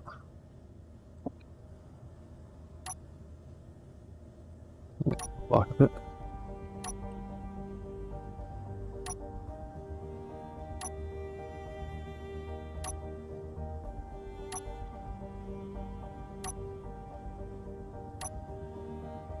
And yeah, we just do that with the rest of the legs. The rear legs will work differently though, because they need to extend out, then lift up, then pull back, then drop down before the resting position. So you need to do them the opposite way around. But the bonus side of that is, once you've figured out your forward leg pattern and your rear leg pattern, you can just copy and paste those two setups, swap them around, and then you've got a reverse mode. Especially if you build all the legs in an identical setup like this.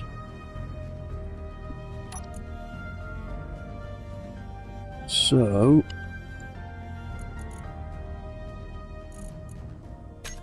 yeah, when that turns on, it just turns all those on and off. It's real simple.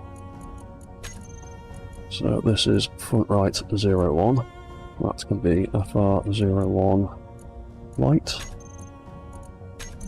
And that will turn on and off the other two lights in that leg. So now, when we hit number 5, the whole thing extends. What did we make that? We made that 12 for now, didn't we? Yeah, so we'll make the tips of all the other legs 12 RPM, so they're a little bit quicker. Number 3, number 3, and number 3. Make them 12, that way they all move a little bit quicker. Yeah.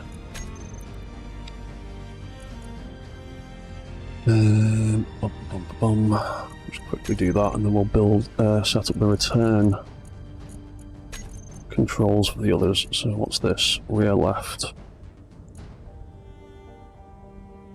Leg light, rear left. We'll turn that one on and off, that one on and off.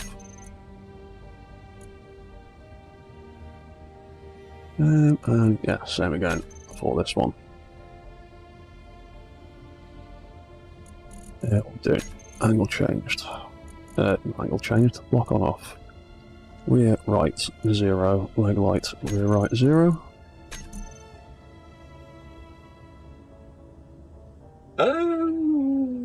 You could use sound blocks. You can use any block that can turn on and off really as a switch. But you'd have to try and program in a command that plays the block at the same time that it turns on, because I don't think just turning it on would automatically play it.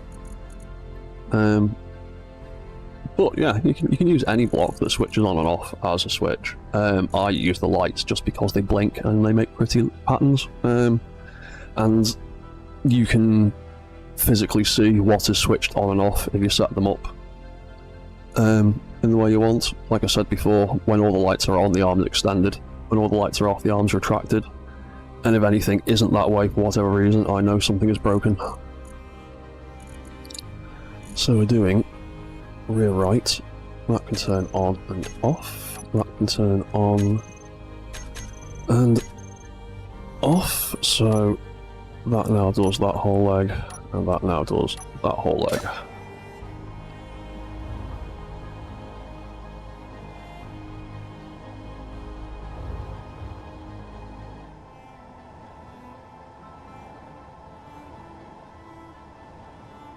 Oh yes, I need to actually think about what I'm doing with the rear legs, because they do something slightly different.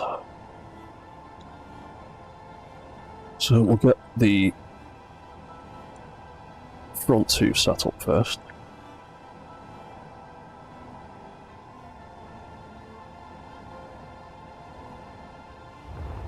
Hopefully get this beast walking fairly soon.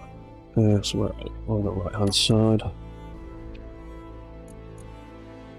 So what did we do? We did minus 55 on the foot rotor, didn't we? Angle changed. Less than minus 55. FR03 hinge. And when that hits its target, it turns that light off. So, when I extend that, it doesn't do what it's supposed to. Why was that?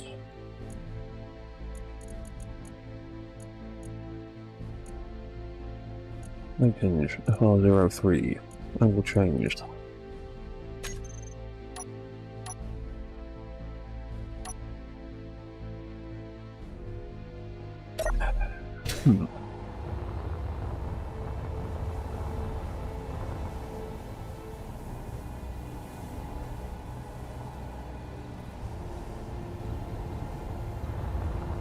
Why is that event controller not doing what it should be?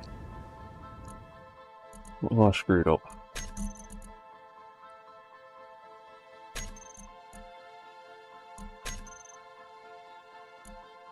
I don't know.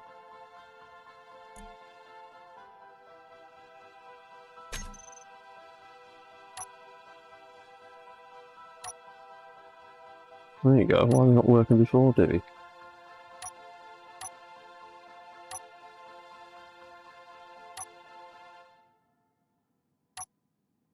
Oh. Because something's backwards, isn't it? Yeah. That light is on when it shouldn't be. That should be back there.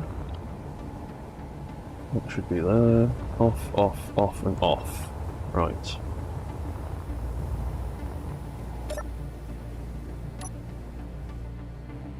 There we go. That's the basics of that. The front two legs then, so they can do that kind of thing by just turning off the first light on each leg.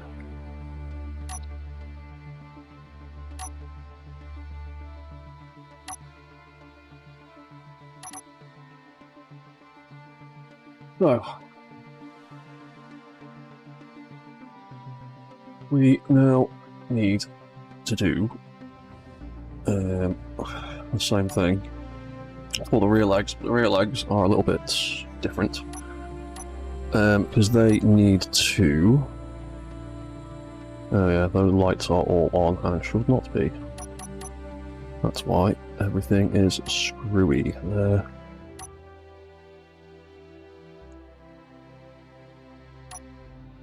Yeah, everything's wrong because those lights are all on and those legs are all retracted, so...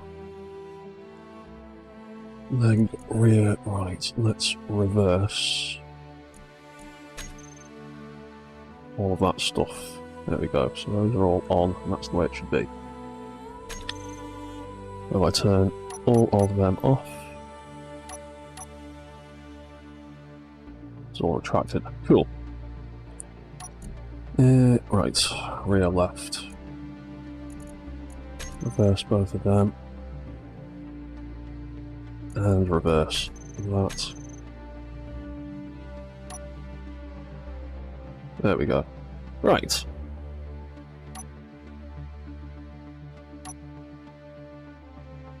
Yeah, so these two, the rear legs, that needs to not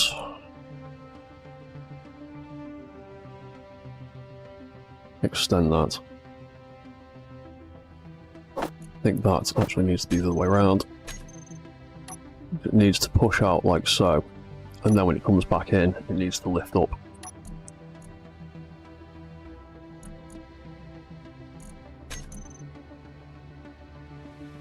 So rear left 03 will be instead off and on, I think.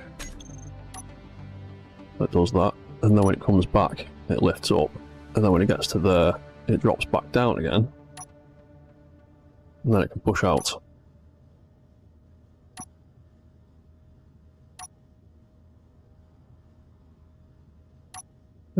So we just need to pretty much set up the return thing, kind of the same way.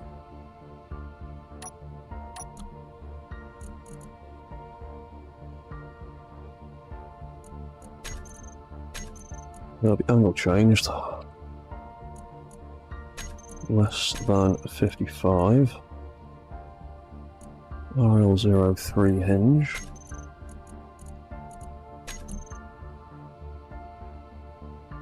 And then it would be 03 off.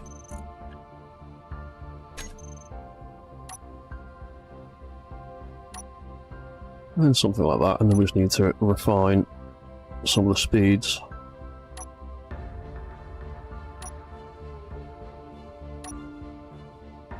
And possibly some of the leg positions, so it can push a little bit further, but when you're building a large grid, it's actually further than you think. So now, if we have those set like that... Oh, I don't think I sped up that back foot well either, did I? Did I? No, it's on 12, maybe it just needs to be quicker. We can play with all that later. And then it'll be the same thing for the rear right. So we need to swap that to off,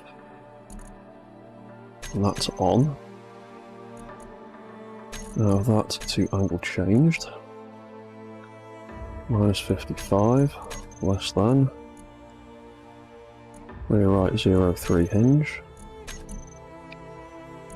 When that hits its target, it turns off. So we push back, and then as we lift forward, picks up and doesn't do what it's supposed to do. Because something is screwed up in there, isn't it?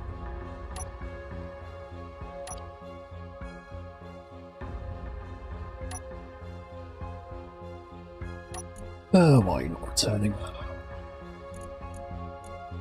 Oh, I didn't set it to that. There we go. That's why. I missed something. There we go. That does that. So, then... Yeah, wrong button.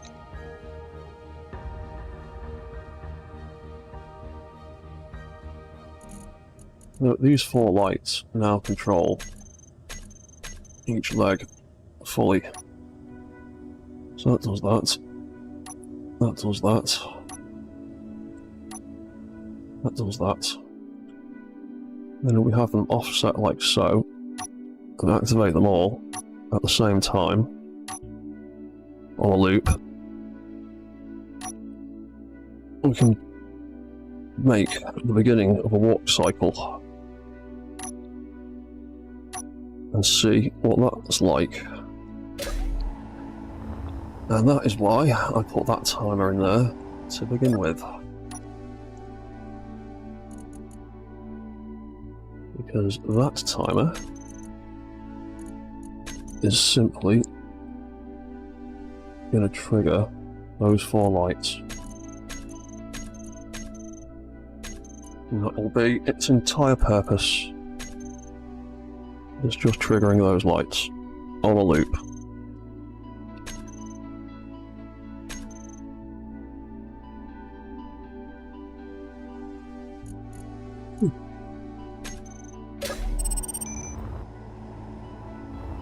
And what I'm going to do is I'm going to build a little walk cycle system that I've been using for a while now.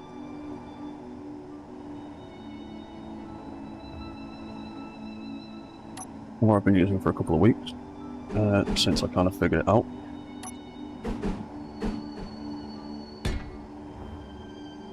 going to do is I'm going to have another event controller there, and another event controller there.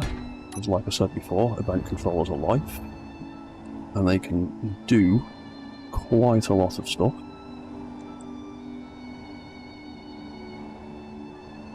Cycle 01.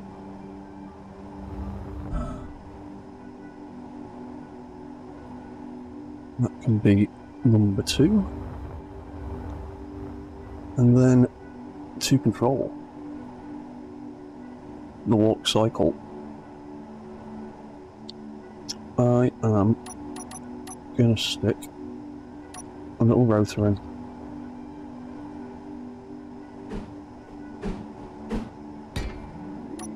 Stick that there. We'll like the walk cycle rotor. We'll give it a little, I think that's too much. A little bit of brake and torque, and it doesn't need anything else right now. And so, we've got our walk cycle controls. So we've got that triggers all the legs doing things. And we're going to have 2 timers looking at, 2 event controllers looking at this rotor. And when that rotor gets to 10 degrees and 190 degrees, because less than 10 degrees has problems triggering. Yeah, when that rotor gets to those points, it will trigger that timer.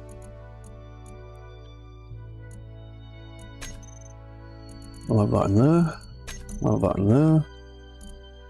That can trigger that. That can trigger that. And then as we apply speed to that, velocity through that rotor, and it spins round, it will activate those legs. And then we can adjust that rotor to get a walk speed we like. So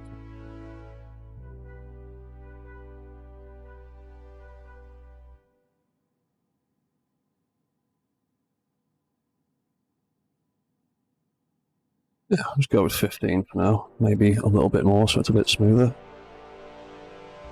16, what's that like? There you go. 16 RPM seems reasonable, and now we can just turn that rotor on and off to stop it.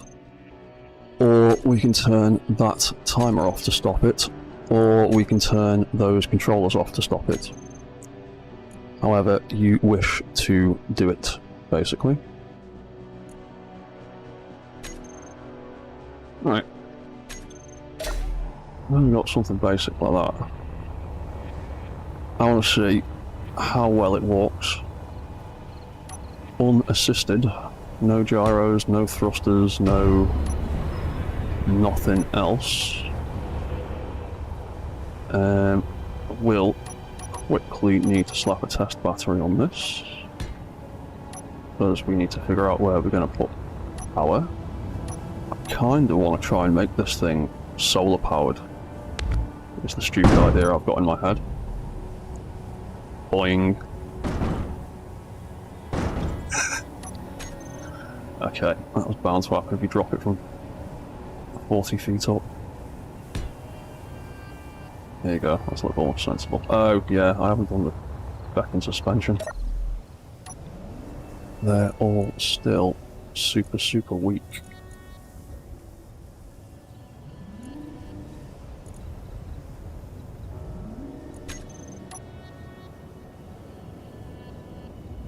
Yeah, right, so why don't we turn that on?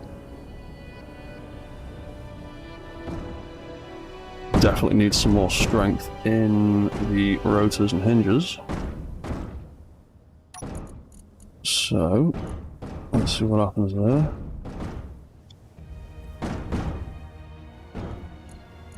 They're only on 10 million. Let's make them 30 million.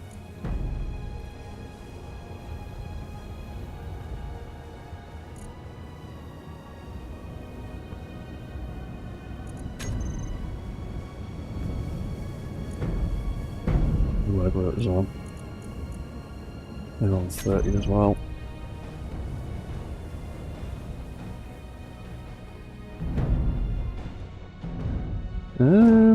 Right. So it's a bit weak at the back.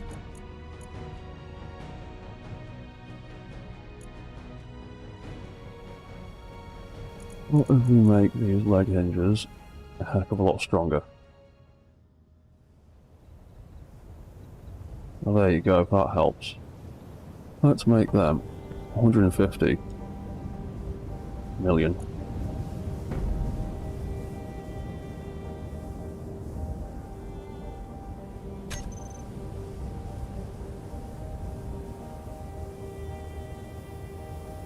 Without any sort of gyroscope, it is propelling itself forward, just about.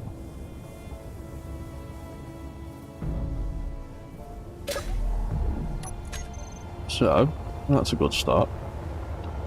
Bit bouncy, bit crazy.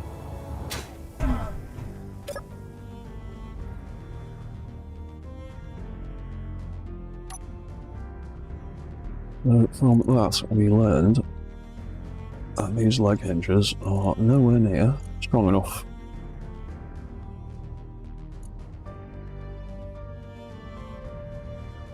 Not enough zeros.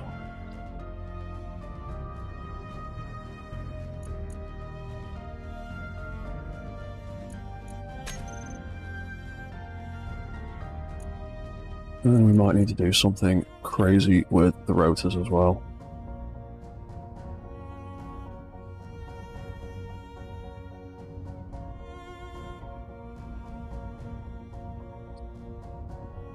And there we go.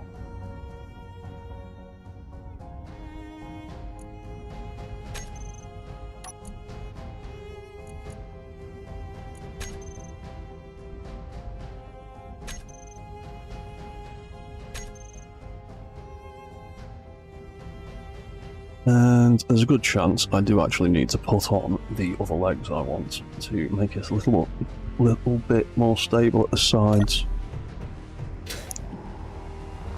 Right, so it can sort of walk, sort of keep itself upright. Those legs are going to go mad while they're sat up there like that.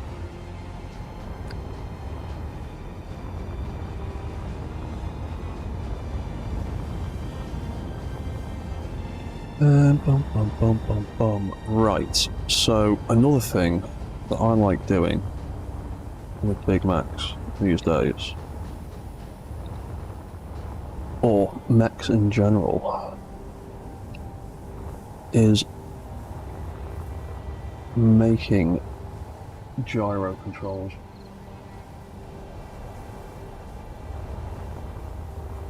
Making vanilla, like, manual gyro controls. So we are going to have to think about gyroscopes in this bloody great big thing. There they are.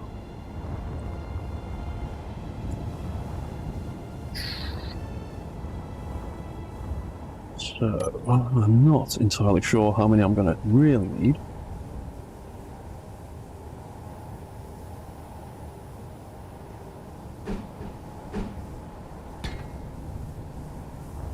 Put them on.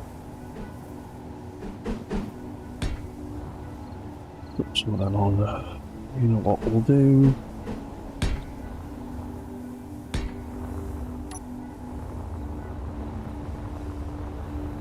Just the 8 for now.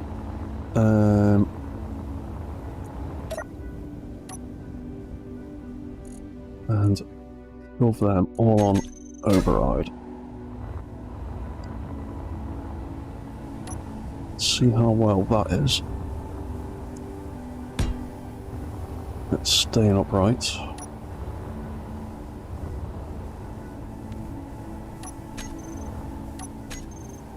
A load of gyros on it.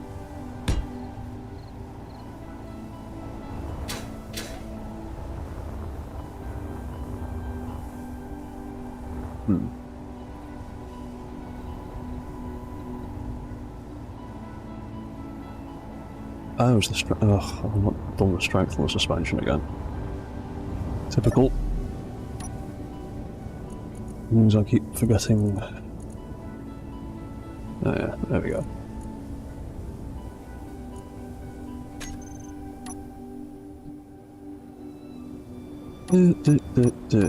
Right. That on and off.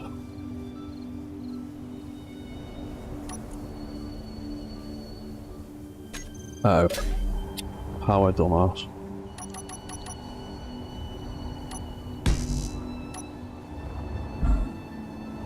It's doing stuff.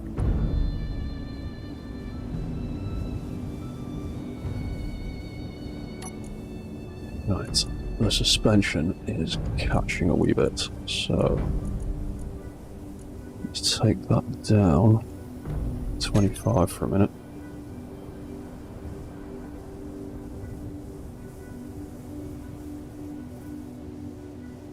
There you go, that is comfortably propelling itself forwards now.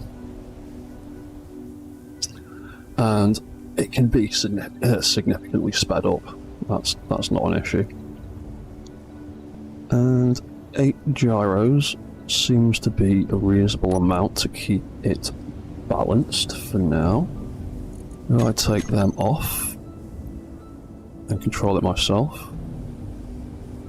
8 gyros is way more than I need.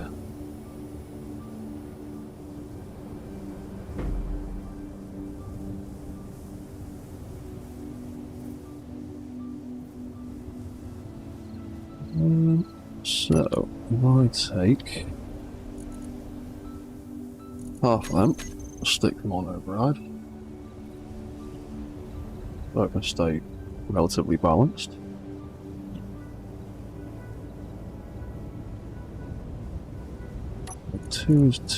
Four is too much.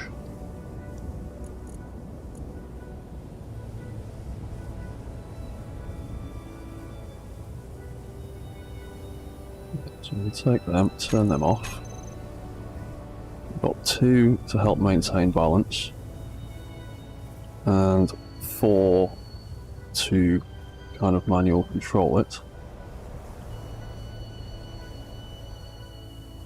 So, yeah, that would mean I'd need, maybe 4, maybe 2 for my vanilla controls.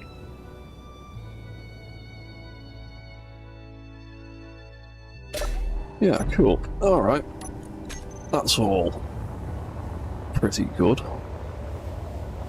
That's a good starting point. Right, so, thinking to bloody remember. Let's put that up to max strength. We don't need any power. We need that at 0. We need that at 25.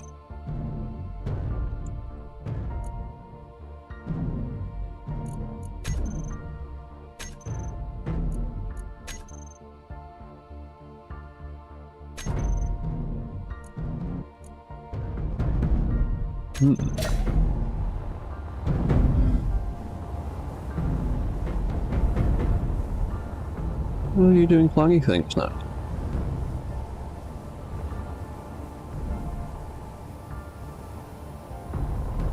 Maybe the ends don't need share inertia tensor.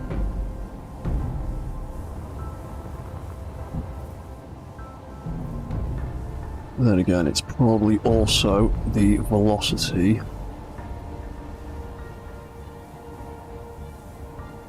versus the torque. That's why I take. Oh no, it's the next one off, isn't it? It's you. Yeah. Yeah, it's because of all the force and the velocity. It all gets a bit screwy.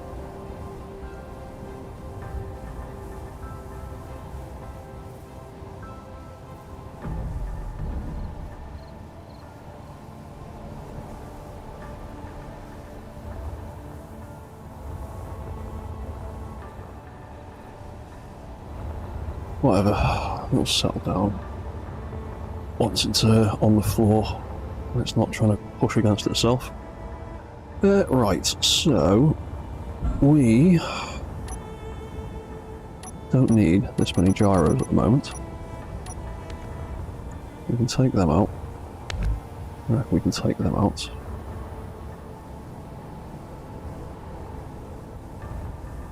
Then, where could I build my manual gyro control system I like building? I need a reasonable bit of space, so I'm probably going to have to do it in the middle.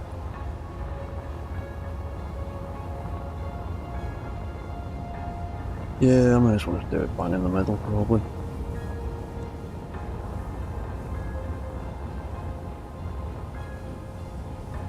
Yeah, right, so we'll do it like this.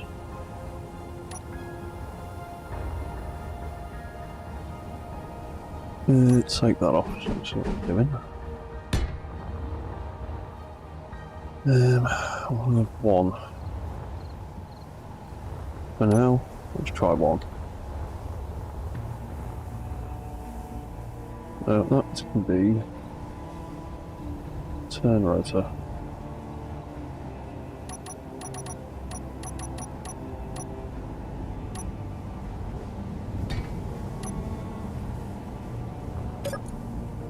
And that can be the turn gyroscope.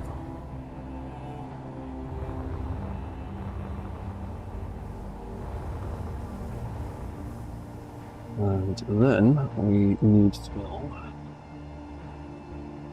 Will it have a drilling arm? It's definitely going to have some sort of drilling and production capability. The whole idea is I want to make it like a functional base. Yeah, oh yeah. Hey Jonah. Yeah, I will definitely need more gyros and bits eventually. It's just if I throw all of that stuff in now while it's an empty shell, it'll be ridiculously like overpowered in the control. I'd rather add to it as I go, piece by piece, rather than try and go overkill now and realise I've put too much in. So we'll have another pair of event controllers.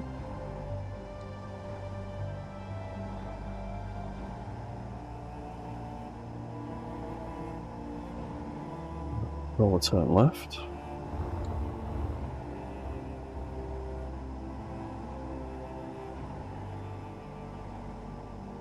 And controller turn right. And then we will need at least some little thrusters to trigger them. So somewhere I need to slap a pair of little thrusters for now. This might just do one either side of there.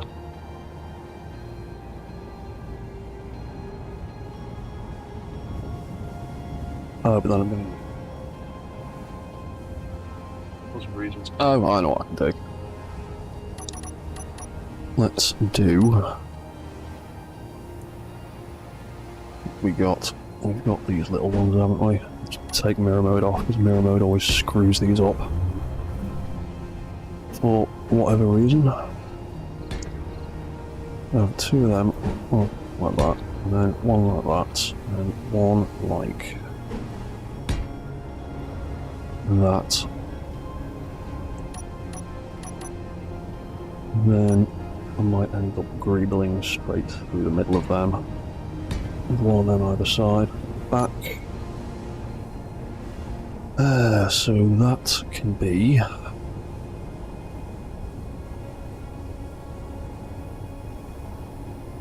turn thruster left. In fact, let's do it in capital so I can see it. Left override. That gets to have a little bit of override on it.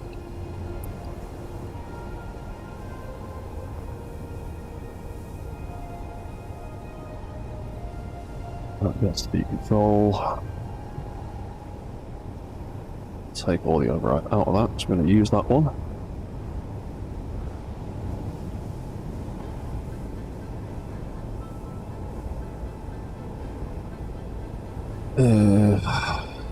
Oh, hang on, I've done it the wrong fucking way around. This is the way I position them. That's pushing left, the other one's pushing right. Yeah.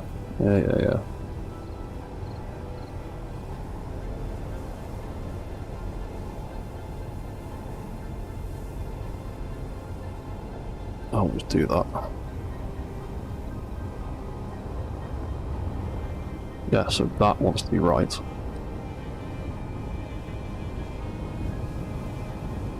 That one wants to be right.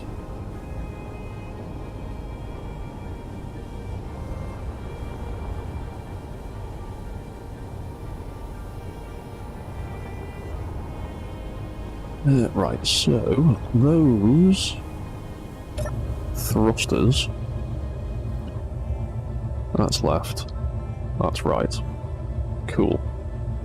Right, so those thrusters are going to trigger these event controllers, which are going to turn this rotor in the middle.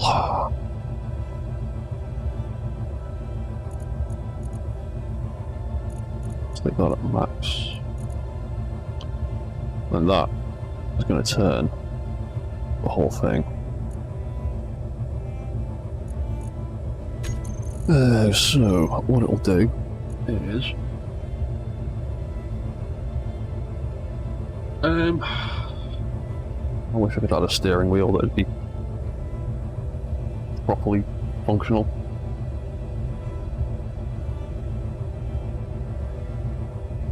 Probably could add steering buttons. Yeah, that like somewhere in the control room area, as well as like manual control from the control suite. Wouldn't be too hard setting up a load of buttons to do that. But yeah, so this is going to be triggered by thrusters, and this one will be triggered by the left one. And when that thruster is fired, it's going to, before I do anything, actually need to figure out which way is left and right.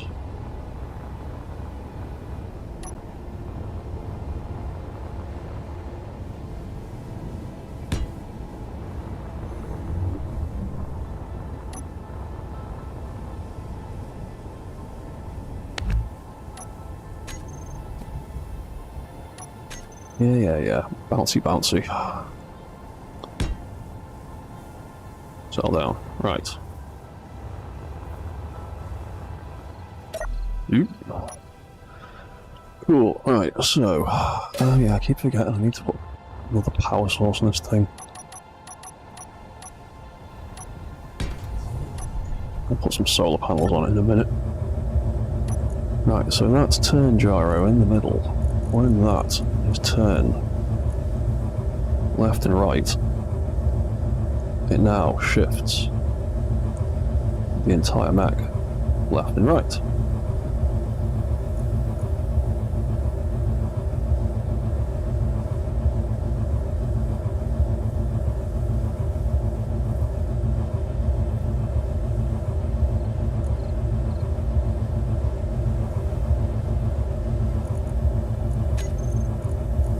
Sharing ocean sensor off.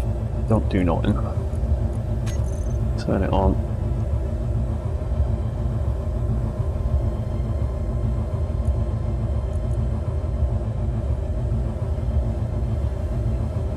You can get it to turn left. So, I might need to add a few more gyros to this, but we'll start there for now. I think that might be too high.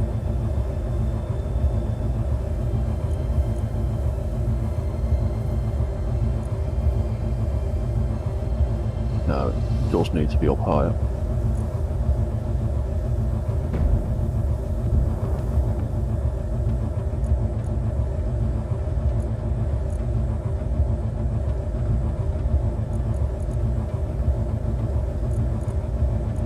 Yeah, so yeah, that's the basic idea behind it. So when the thruster fires, you want to have, I completely forgot to check what left and right were. Right, plus is left, negative is right.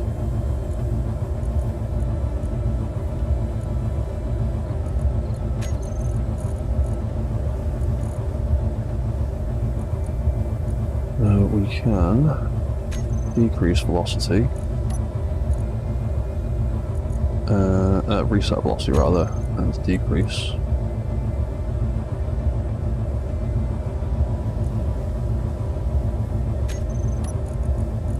And decrease, and maybe decrease again. So we hit the left thruster. Right.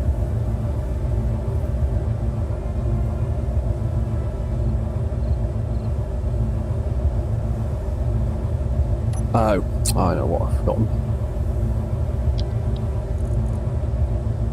You need to set that to 1250. There we go. So now when I hit left, it tries to turn left. And when I let go of it, it stops trying to turn left. Do the same thing with the other side, in the other direction. So, thruster powered, turn right.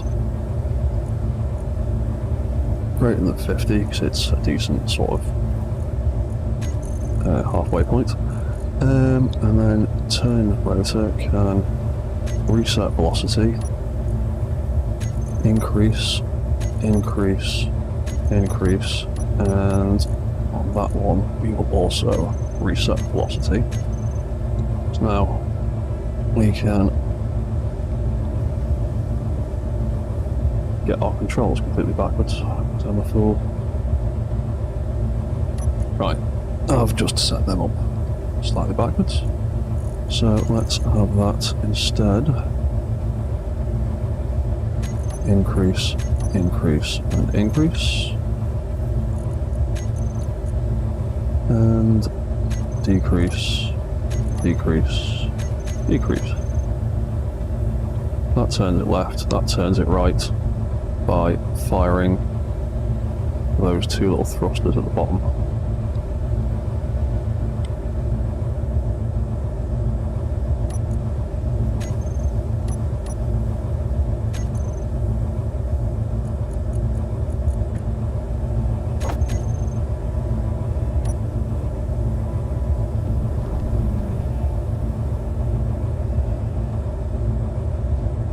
I think he's still going to need a few more gyros.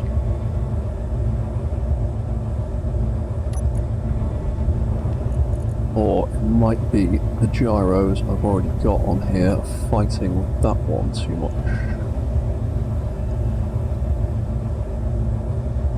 Let's turn two of them off. There we go, that was the problem.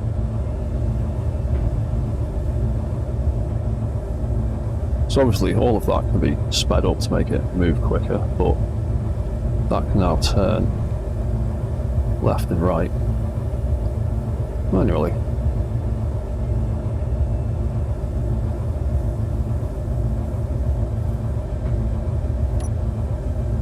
We can disable the rotor to stop it from walking.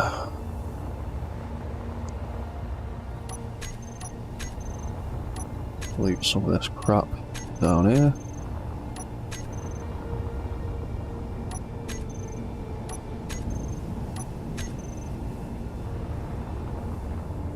Right, so yeah, let's knock that off. Copy and paste this one, seeing as we got this one working nicely. I'll stick that back on the stand for now. They'll let me. There we go. Get rid of that one. So that leg cycle kind of needs to be sped up, and we need to make some manual controls to make it move forwards. Because I want it to be able to stop and start manually as well, like that, like those turn controls I just made.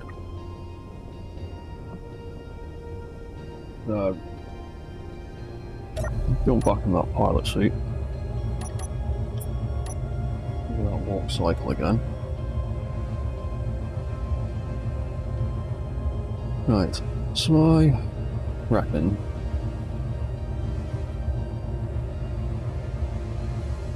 I'm gonna see what happens when I just double everything.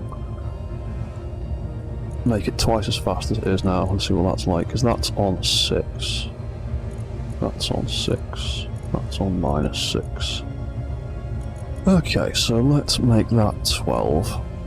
Let's make that -12. Let's take some of the leg hinges, because they were all on 6 as well, and they were on 12.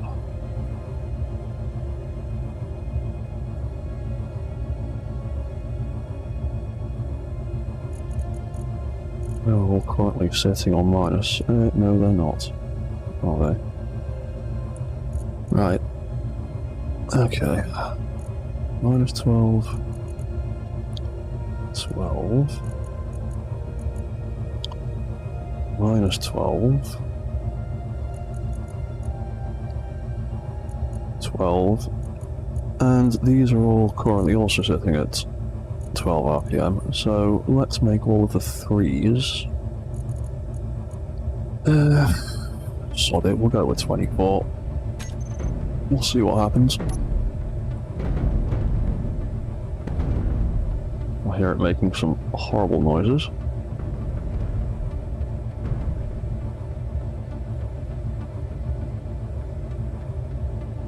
Which hopefully won't be that bad when it's actually got all the mass sitting on it. And we can increase the speed on that rotor.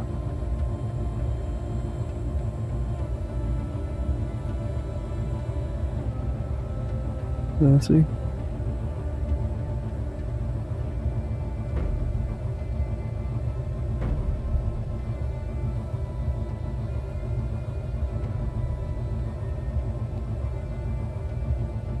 Yeah, let's go with 30 RPM for now.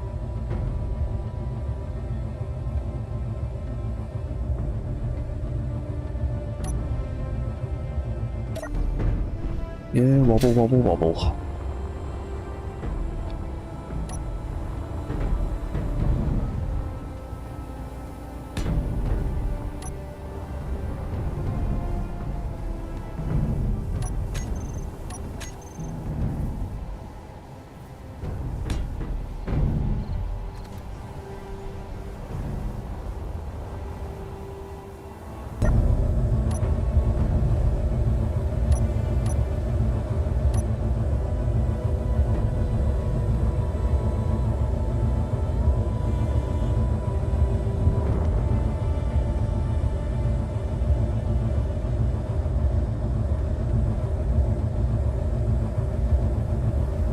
There you go, that's not too bad, is it?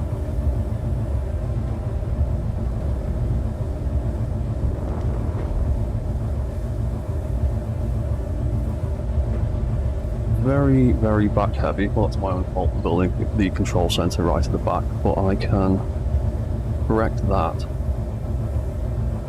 by just counterbalancing it at the front. But it's not doing too bad of a job at propelling itself forward at the moment. There.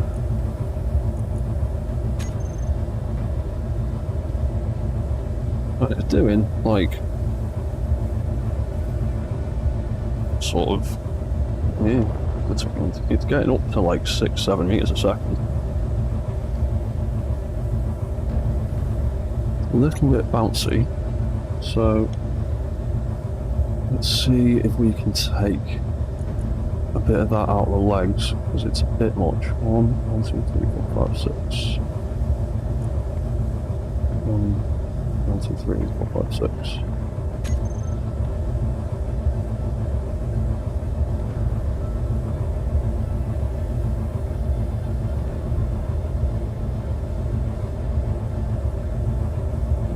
Yeah, that's not too bad. I can always redesign the feet a little bit.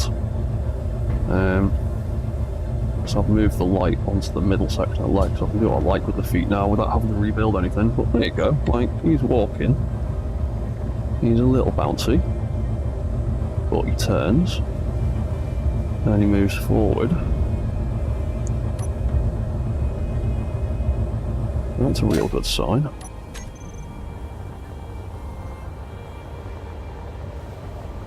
Right, let's take a bit of that torque out of those leg hinges, because they're going mad.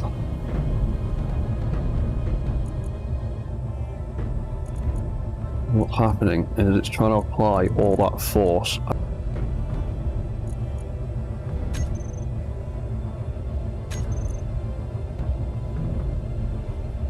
Notice the end ones probably don't need shear inertia tensor.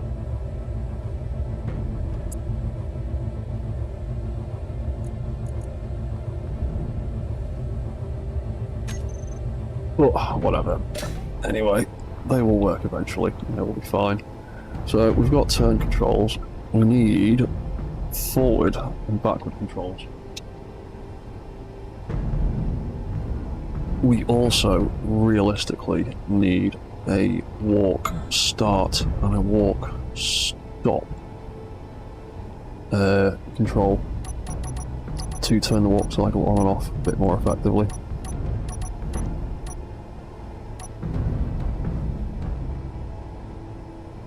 What I'm going to do is add... Oh, that clanging sound is driving me mad now.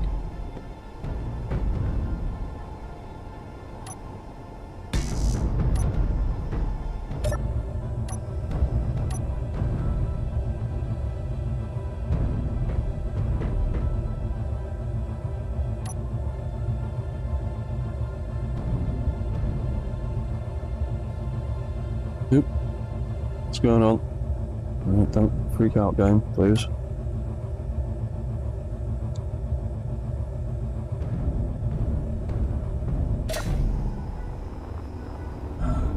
What is it about those feet? They're going mad. Is it those tyres scrubbing against each other by any chance? Nope. These two legs are going mental for some reason. Alright, whatever.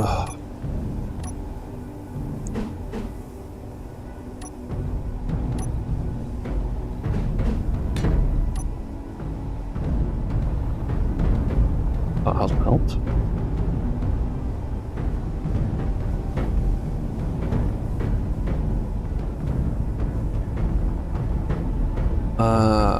Is the issue.